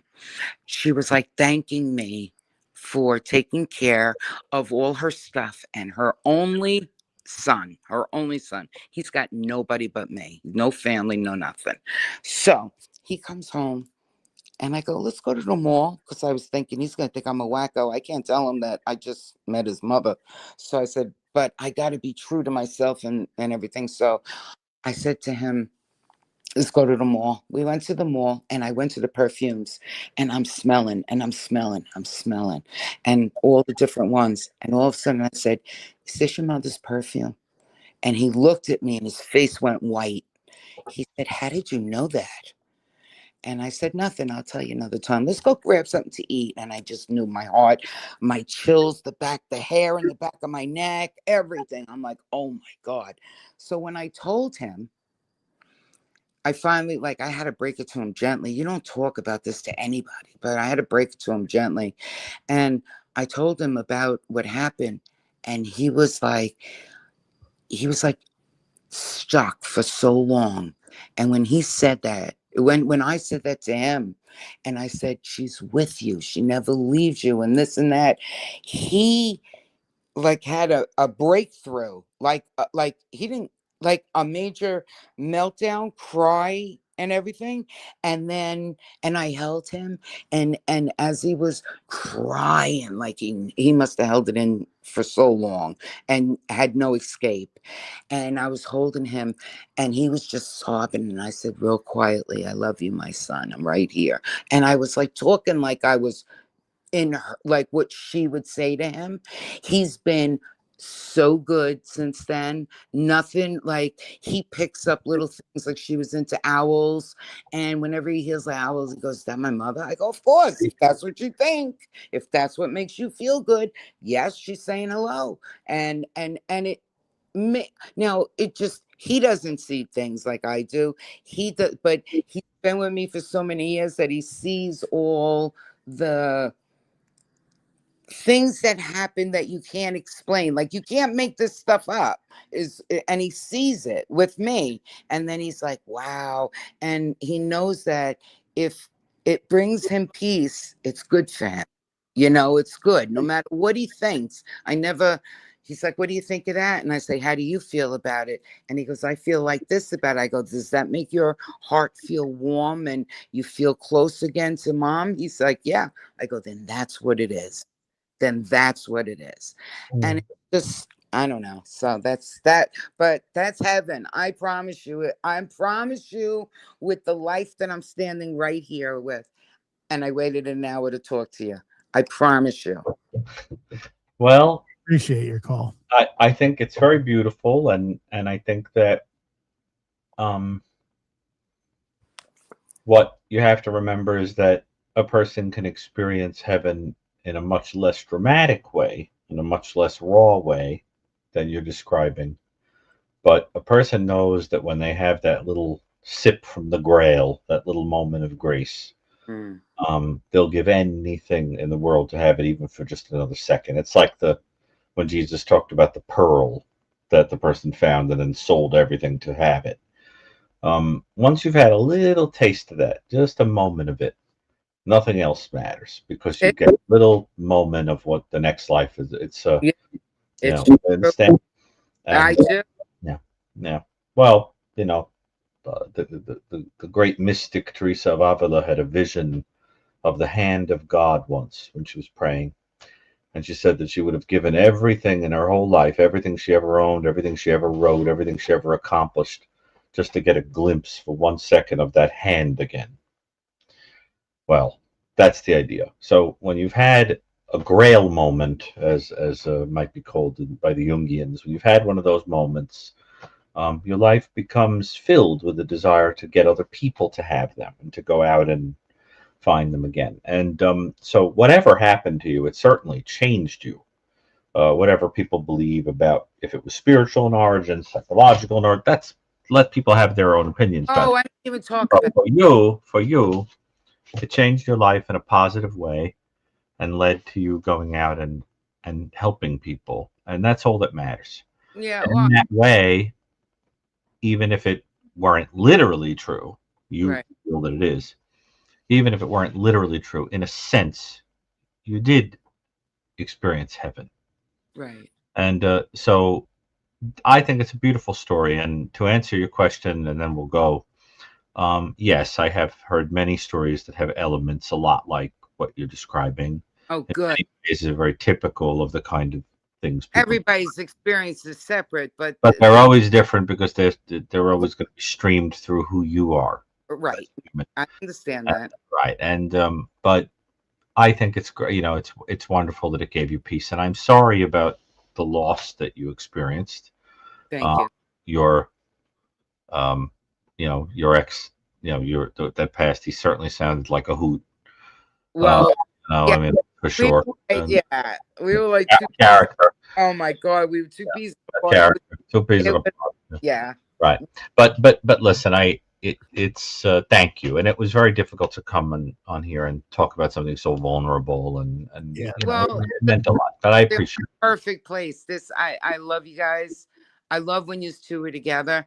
Josh, like in the beginning, I gotta be honest with you. I was like, in the beginning, you were rough around the edges when I started watching. I'm like, this is telling me if I don't like what he's saying, leave. And I'm like, no, I ain't leaving. I'm going to find out more about him.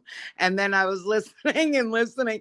And then I realized, and then I heard your story. And then I realized, when people are a little rough. I told you specifically that? No, not me specifically. I've never said anything to cause that. No, I wouldn't. But I'm before I started chatting, I don't even remember how I fell on your channel. It might have been through Chris, probably. But probably. Yeah, it's probably through there. And then I don't know what it was, but you were so intriguing. And I'm like, I'm going to find out this guy's story. People are going to think one thing and pass on. But I like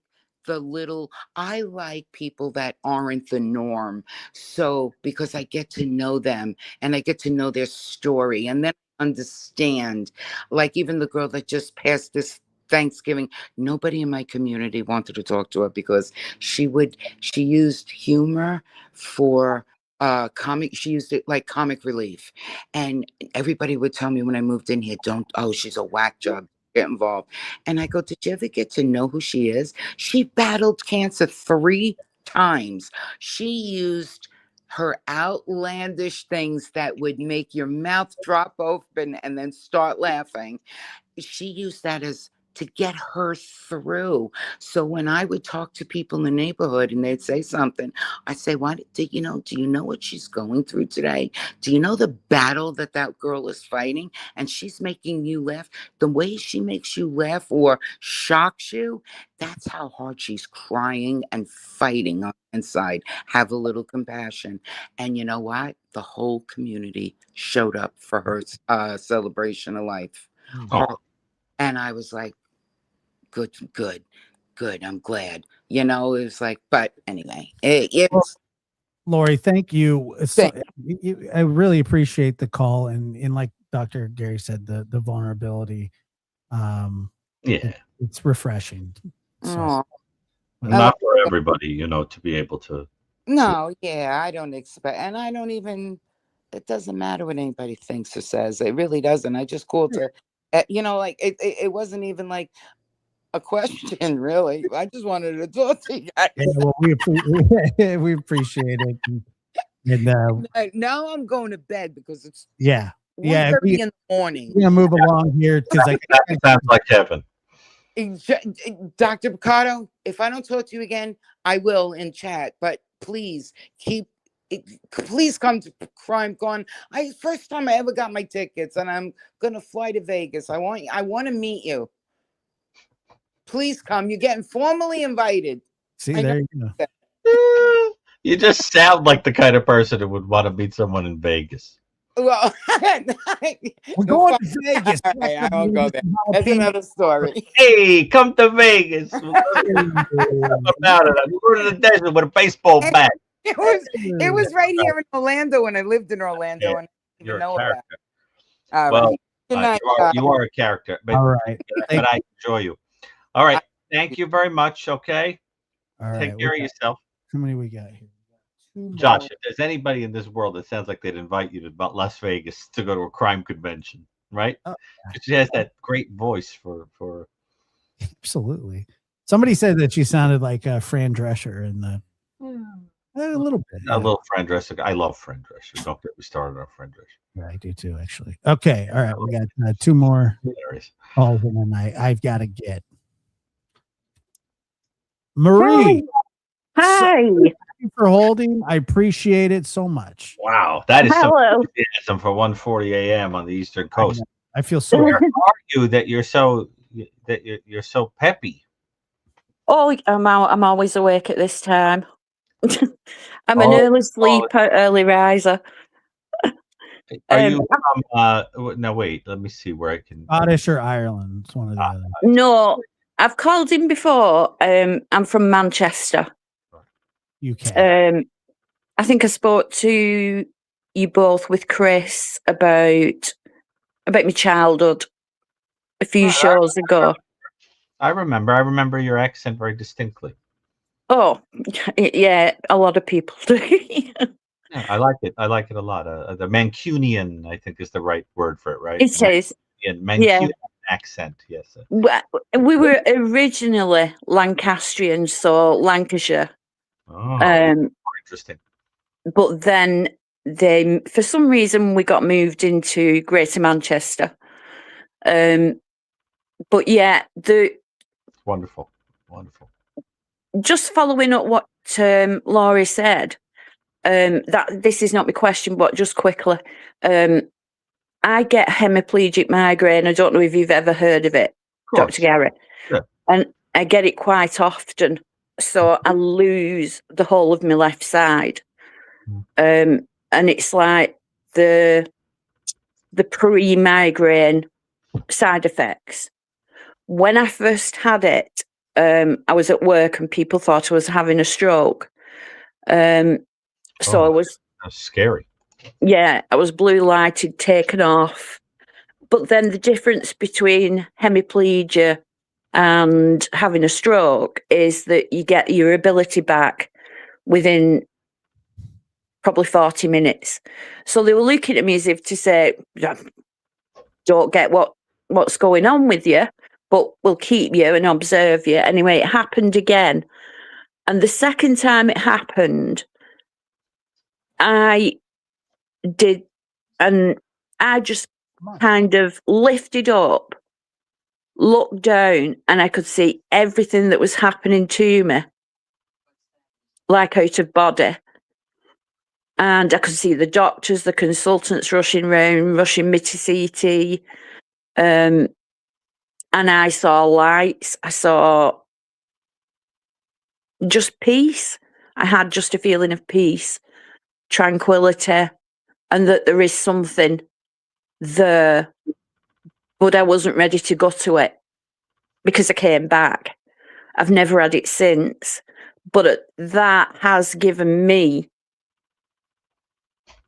definitive proof that there is something and that God is there. That it's not just, it's real, you know. That's my experience of it anyway. How did that experience change your life? Well, I was brought up Church of England. I'm married Catholic, and I turned Catholic for the marriage and brought the children up Catholic. And I never really became Catholic, but I could never have communion. I could never go to confession because I wasn't Catholic. But I lived by, the Catholic Church, and right. And I always had a doubt because when my mother was 17, she got pregnant and she was Catholic, and this was in 1944. I'm the youngest of 5. And the priest told her, "You are not accepted in this church because you are pregnant out of wedlock." Mm-hmm. And the priest excommunicated her, or whatever they call it, threw her out, and she had to then turn Church of England to marry my father. So she had this. That story is, well, yeah, it's so powerful. Yeah, and then my father said he would never step foot in a Catholic church because of what happened to my mother, and she felt terrible about it. She felt awful about it. But she went to the Church of England. They accepted her. She repented. She felt bad about it, but she would never go in a Catholic church. Now, when I got married, is the first time that they stepped into a Catholic church since. And funnily enough, she, on a deathbed, she died of acute pancreatitis, non-alcoholic related, but she asked for a Catholic priest, and the Catholic priest came and gave her the last rites, and I think she wanted to confess, and be absolved, because it was always there for her. But yeah, personally, I am Catholic, but I always had a doubt. I never felt anything until that moment. So now it's definitive, because I know it's there because I've seen it, and I have peace. I'm not afraid of death.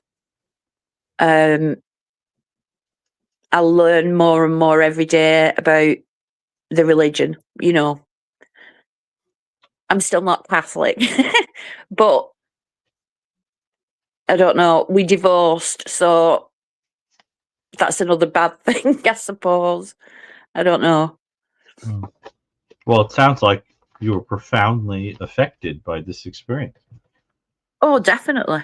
Like yeah. I was saying to the previous caller, I'm not here to adjudicate whether you had an authentic experience, no, a mental health one or a neurological one. That's not my business. Yeah. Matters is that to you, you you were changed in a way that you're helping people and you're seeing the world through a lens that's giving you peace. And to say, that's between you and your mind and your God. But it sounds like whatever it is, it gave you peace. And, I think it is an extraordinary thing to be able to go to bed at night and feel that what you believe is not a matter of faith. I mean, if I often think if God himself, came in through the front door and said, I'm here, I'm real, I exist, would it change how I live? In other words, is part of why I still don't live perfectly as a human that I have doubts? Or is it that God is as real to me as the kitchen table when I knock on it? And if maybe, that's it. So that's what you want to ask yourself is, if you believe that you have concretely received proof, heaven is a place and there's a God and he is real, do you feel when you go to bed at night and you look in the mirror that you're living as if that is a concrete reality? And if you do, and you feel that you're in a proper relationship with God and you're at peace, great. But I think that if there is a God and he went out of his way to pop up like that, I would want to know why.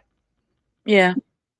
And because, except for a couple of people who tell weird stories, like he popped up on my taco, or he was on a billboard in Los Angeles, Or on my toast. Yeah. Confidence, Dr. Gary. Very funny. Except for a couple of people like that, you do get, and saints and people who have these authentic, extraordinary, real, spiritual experiences. So you get the sort of oddballs and the ones who truly have these inexplicable experiences. Most of us don't have an experience that's that life altering when it comes to this stuff. And if I did, I would be on a kind of journey trying to figure out why. Yeah. But it is an interesting question, isn't it? Would you live any differently if God came and stood right in front of you? You know what I called God when he showed up on my taco? The flavor savior. I saw Jesus in a shortbread biscuit on an aeroplane. But the question I wanted to ask you quickly is, in chapter 1 of your book, The New Evil, you reference the story of the case of Kellyanne Bates. Oh yeah, poor thing. Oh, that wasn't too far from about 12 miles. Yeah, from where you are. Yeah, she probably sounded an awful lot. Did she sound Probably like? Did. Probably. Yeah, sweet kid. And what happened to her is unimaginable. There are details of it, but would you believe it? That there are details of it that I had to take out. I can imagine. The watered down version. I believe that. Of all the things that happened to her, the one that I have never gotten out of my head, there are things when I was writing that book that really got to me. Okay. And one of the things that I just could not get out of my head was that well before he killed her by drowning her, he intentionally sort of like came up behind her and gouged her eyeballs out. Yeah. So that she would not have any idea what he was doing to her when he was torturing her. Yeah. And there is something about that image that has haunted me ever since.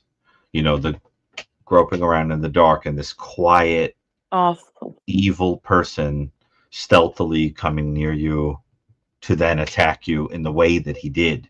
I mean, you're talking about somebody who was doing things like, as I recall, using gardening tools to mutilate the inside of her mouth. Yeah. Do you understand what I'm saying? Yeah. So that story, I remember when I wrote that in The New Evil, I remember when Catherine Ramsland reviewed The New Evil, and she said something like, this book begins right out of the gate with a nightmare case.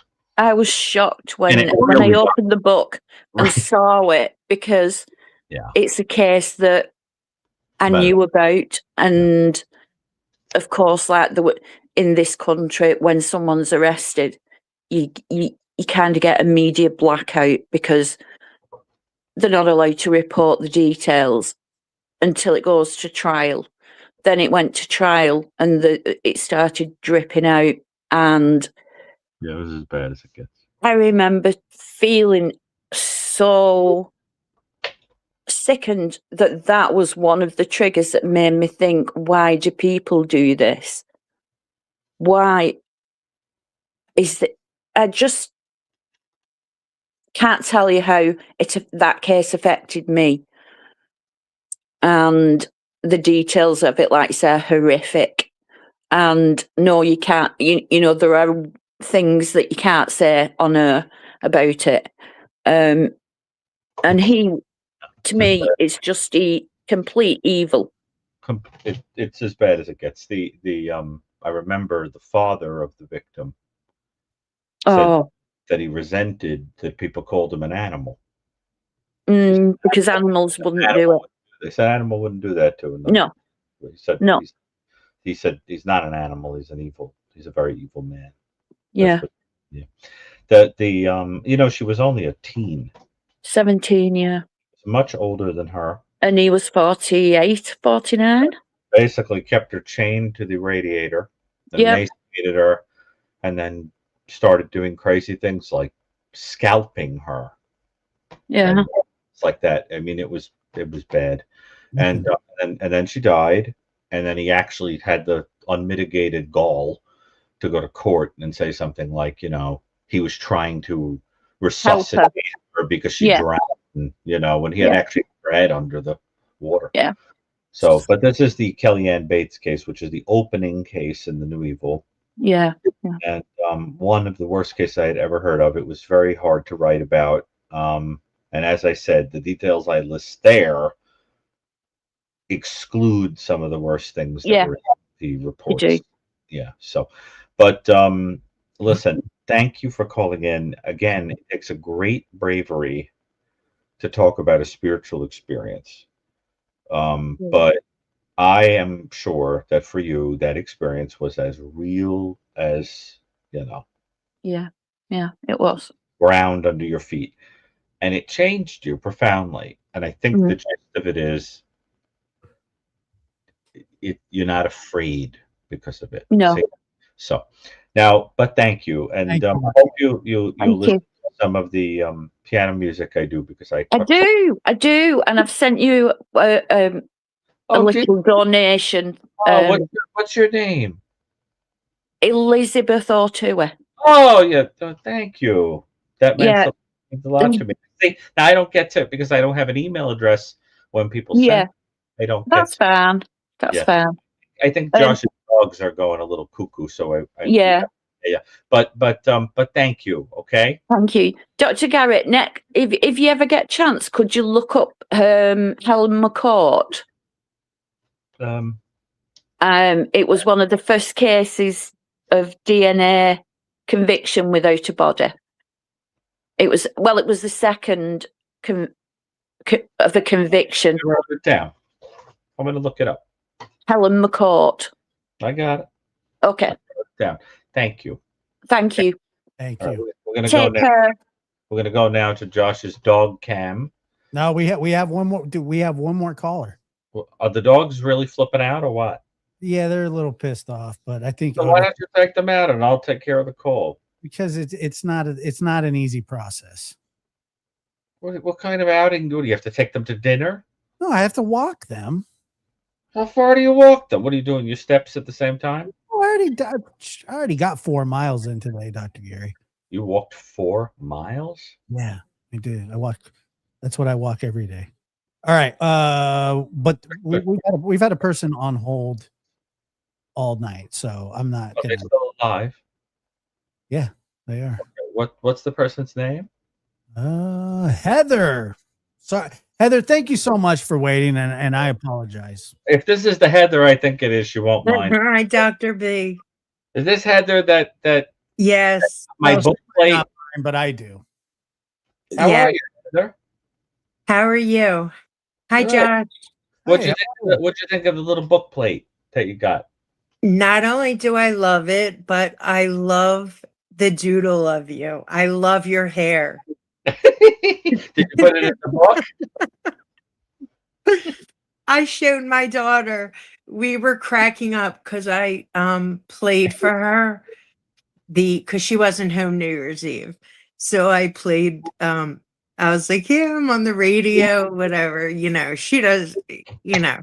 So yeah, she listened. She was like, you carried on a conversation with those geniuses for all that time. And like everyone else, you didn't have a sad story and you weren't crying.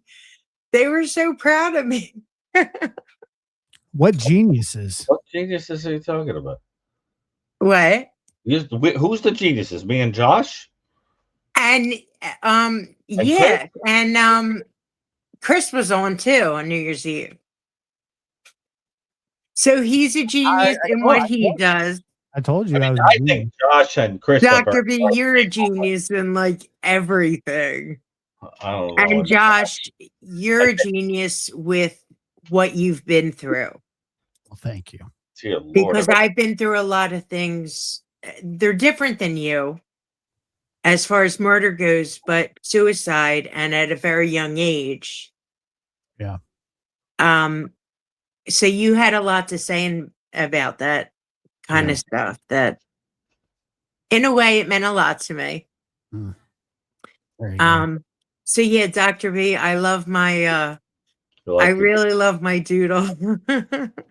Well, I appreciate that because I don't know what to draw on those things, but I Trust think me, if I could afford more, I would have given it to you. And every so often, I know you like New York's finest.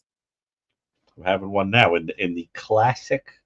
Yes, Iconic you're not the only one that the cheesy Greek diner coffee cup with the frieze on the top and the I guess it's a Doric column and the scroll that says "It's our pleasure to serve you" in the tackiest possible font. Is that one at like the diners in New York? Yes. Oh God. Apparently Otis. Because I know you love the vendors. I do. Yes. But thank you very much for that. Now you're welcome. And when I can send more, that's not important. You know what I mean? It's not like I'm. It is for me. It is for me. With a Kindle on my back and my toe sticking out of a boot, or something.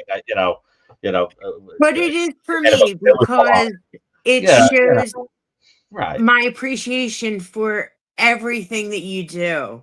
Right. It's just like a sweet, thing that people do. And look, everybody has their little expenses in life, and it's always helpful because the piano composing does take a lot of time. People seem to think it's like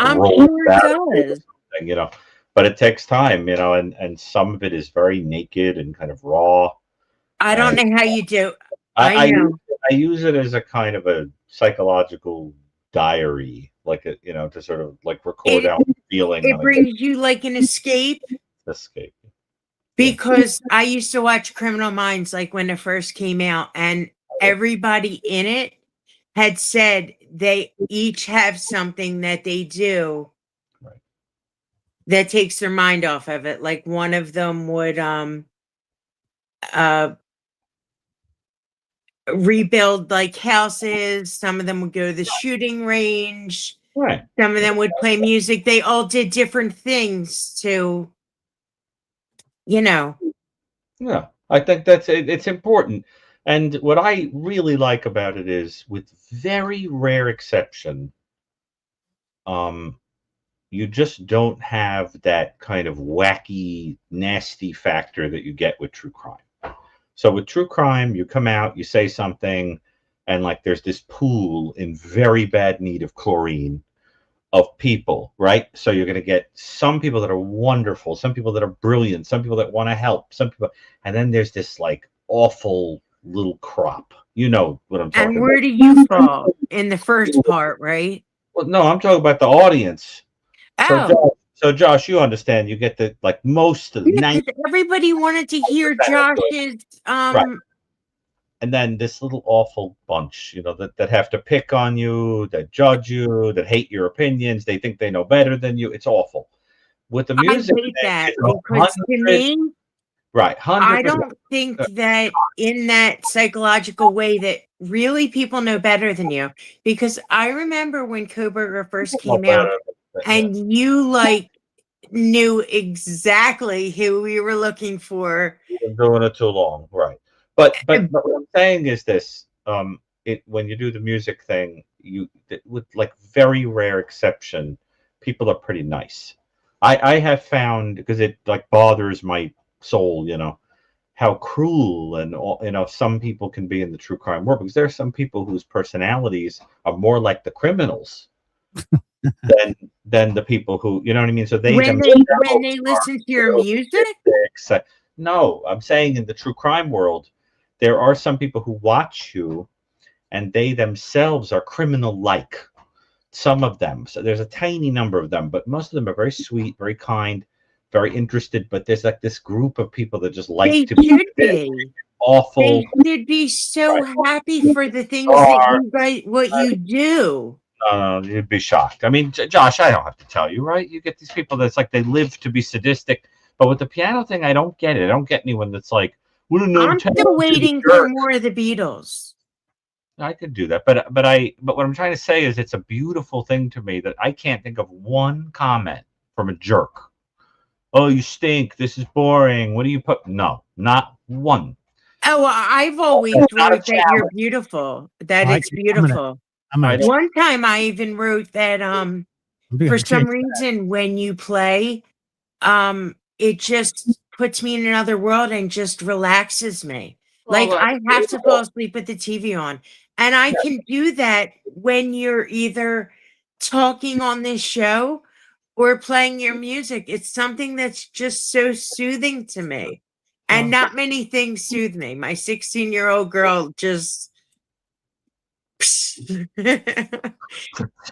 she's hard. All I'm saying is that it gives me great peace because it's very vulnerable and there isn't one iota of negativity surrounding it. Not one drop. I haven't had one. In the true crime world, you get people who know better with their kind of armchair opinions, people that are cruel, people that are condescending, people that need to kind of comment about you or your traits or your whatever. And I think I don't get that. Well, it's because true crime attracts some people that dig crime because they got personality disorders or something like that. And you do get that type. But thank God, they're a tiny portion. I would say 98% of people are pretty nice in the true crime world. Okay, well, Dr. B, I have a lot of psychological problems. I do.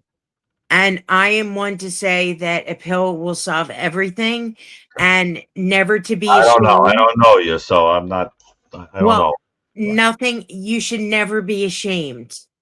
Everybody has something. Oh, no. I as Sherlock Holmes, there you go, Josh. It was a matter of. I know you love him.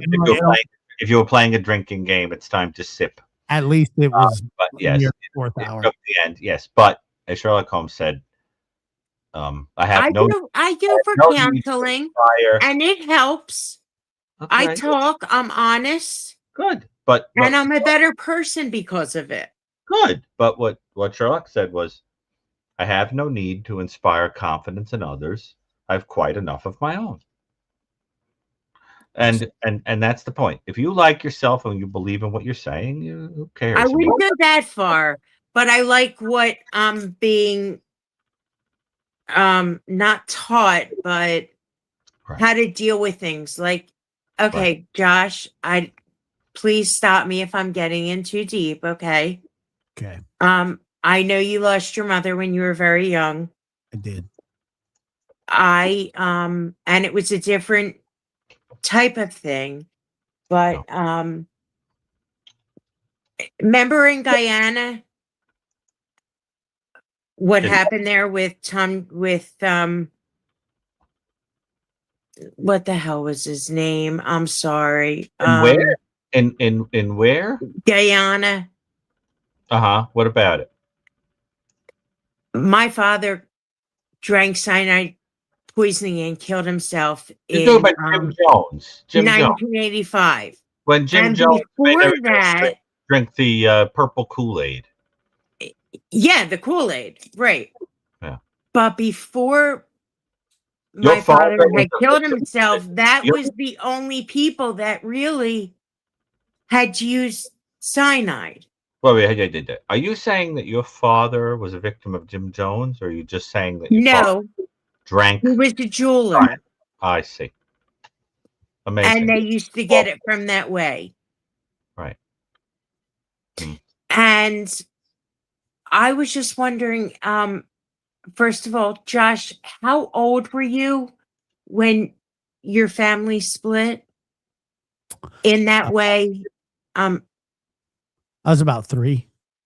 Okay. I Yeah. was 6. That's how old my sister was. Yeah. Okay. Does she remember a lot or no? She remembers way more than I do. She Yeah. does. Yeah. Dr. B, you know how they say when you experience such a dramatic thing at such a young age, your mind chooses to block it out? Well, it can. Some people certainly. It can, especially if things were that bad and you just didn't want to remember. That definitely is true for some people. Yes. Because my father had spent a long time making crack, like around the time that Richard Pryor blew himself up. Wow. That's around that time. What you just said in one sentence is like you opened up like 25 cans of worms. You just said, let me see if I can quote you. It was something like this. It was something like, Dr. Gary, how some people, I'm going to paraphrase you. They have a negative experience early on, so their brain just blows it out. Well, my father spent a lot of time making crack around. And I think there was things I didn't want to remember. What was that sentence? And Richard Pryor blowing his brains out? It was around that time. Dear Lord. Where he was making the crack. And I think that my mind chose to block a lot of things out because I didn't want to see a lot of the things that was happening. I mean, does that make sense? Yeah, about that sentence. I mean, you could just feel all the. Sometimes I don't. Dear Lord. I mean, what a picture, right? But look, I first of all, because I'm really worried about Josh's talks. So I think we have to end. But I think it's really sweet that you took the time to call in and waited so long, really more than anything, just to kind of express gratitude and be. Yes, I just wanted to express gratitude for what you said to me. I really am still waiting for your book. Well, what did I say to you? I don't even know. You said you're not quite sure. Oh. Of what? The book. Oh. What else did you say to me? You said to Heather, love Dr. Gary Brucato. You mean on the little and you drew a hysterical doodle that I absolutely loved holding the new evil. If it gave you my mom, I was like, Mom, look at his hair. It's awesome. Well, look, I think to stay that long online just to express gratitude is a beautiful thing.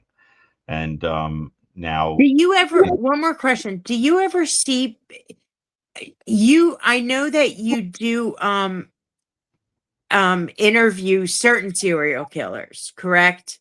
I have definitely interviewed. Yes. Are you one that ever goes to a court and takes the stand and gives your opinion? Well, in the work that I've done so far, the way that it has worked out is that it went. Now you're talking about where I'm not interviewing somebody just to write about them. You're talking about where I'm assessing them for forensically. Right. worked out is that in those cases, we, I go in with a partner of mine. Actually, a report is written and it's given to the court. Like Douglas or I have not something? yet had. I have not yet. Believe it or not, I have not yet had one of these cases amount to me having to go on the stand to talk about what the offender said, because at the level of writing the report of what the Okay. person says, it was enough for the decision. But sometimes what will happen in the case of some forensic experts is that isn't adequate, and they want you to get up there and present or be contested or whatever. And did the jurors even understand you because you're just so smart? Like, do they catch on to you? Do they think like, well, Well, this dude knows exactly what he's saying? I think it's very sweet that you feel that way, but I assure you that, I'm speaking to these people just like, in a perfectly normal way. And the idea is you always speak to people where they are and where they're at. There's no condescension to anyone, no matter what. And you do see regular patients, right, in your office? Absolutely. I see forensic clients and I work with patients in full private practice. Absolutely. That's great. So, but the idea is that, like if you're doing like a mitigation case where you're going in and the person is, you're sort of working for the defense and the person is telling you, a story that is used to then write a report and give to the court. The defense, like they're insane. To that you interviewed them many times usually and you write it up. But then there are other situations where you go in and, you're writing or whatever, and you just want to talk, correspond with, or talk to an offender. So that's not part of an assessment, and then, but there are other forensic psychologists that the case has gone beyond just writing a report and they have to actually get on the stand. But, it's not something that is terribly common, at least in, I don't think it was you can tell me in my career. Do you think you can tell me real quick any of the infamous serial killers that you have interviewed? I don't talk about who I've interviewed because I always consider those things sort of covered under the privacy. Oh, okay. Are any of them popular, like that people would know? I have. Or are they more like? I have in my work, both in terms of clinical work, because I worked in settings where you would encounter offenders, and in writing work, I have had direct relationships with some pretty well-known and infamous offenders. Yes. I wouldn't say I have any particular desire to boast about those dynamics because these people are hideous. You know what I'm saying? Now, every once in a while, I'll tell a story about a connection with an offender where there was no clinical aspect, even arguably. Person just called, wrote me out of the blue, that kind of thing. So, like, I don't, for example, mind telling the story about when Lawrence Bittaker contacted me and Michael Stone. I don't mind telling the story about when, Kenneth Bianchi, the Hillside Strangler, didn't like aspects of the new evil and told a podcaster that he wanted to communicate that to me. I don't feel a need to hide that because, there isn't that kind of confidentiality aspect. But there are people that I've talked to. Yeah, I wish I could write about it. I wish I could talk about it because they're pretty well known, whatever. But I don't. I just think I'm not here to, get And people. see. But Heather, anyway, thank you. But we got to. I gotta go. I appreciate your call, and thank you so much. We're out of time. I'm out of time completely. Yeah, the dogs are. They gotta go. They gotta go. Yeah, they're calling again, Heather. I really appreciate your call. Thank you. Of course. All right, Josh. Go take care of the wee dogs. I got it. Thank you, so to speak. Okay, the dogs wee. Go take care of the dogs. All right. Have a good one. Okay. Thank you. Bye-bye. All right, guys. Thank you so much. I want to say again, thank you to everybody who was on hold and that waited. You know, sometimes it's a long wait, and I apologize. I always feel bad about it because there are people sometimes that do drop off. So anyway, thank you guys for being here, and we will catch you on the next one.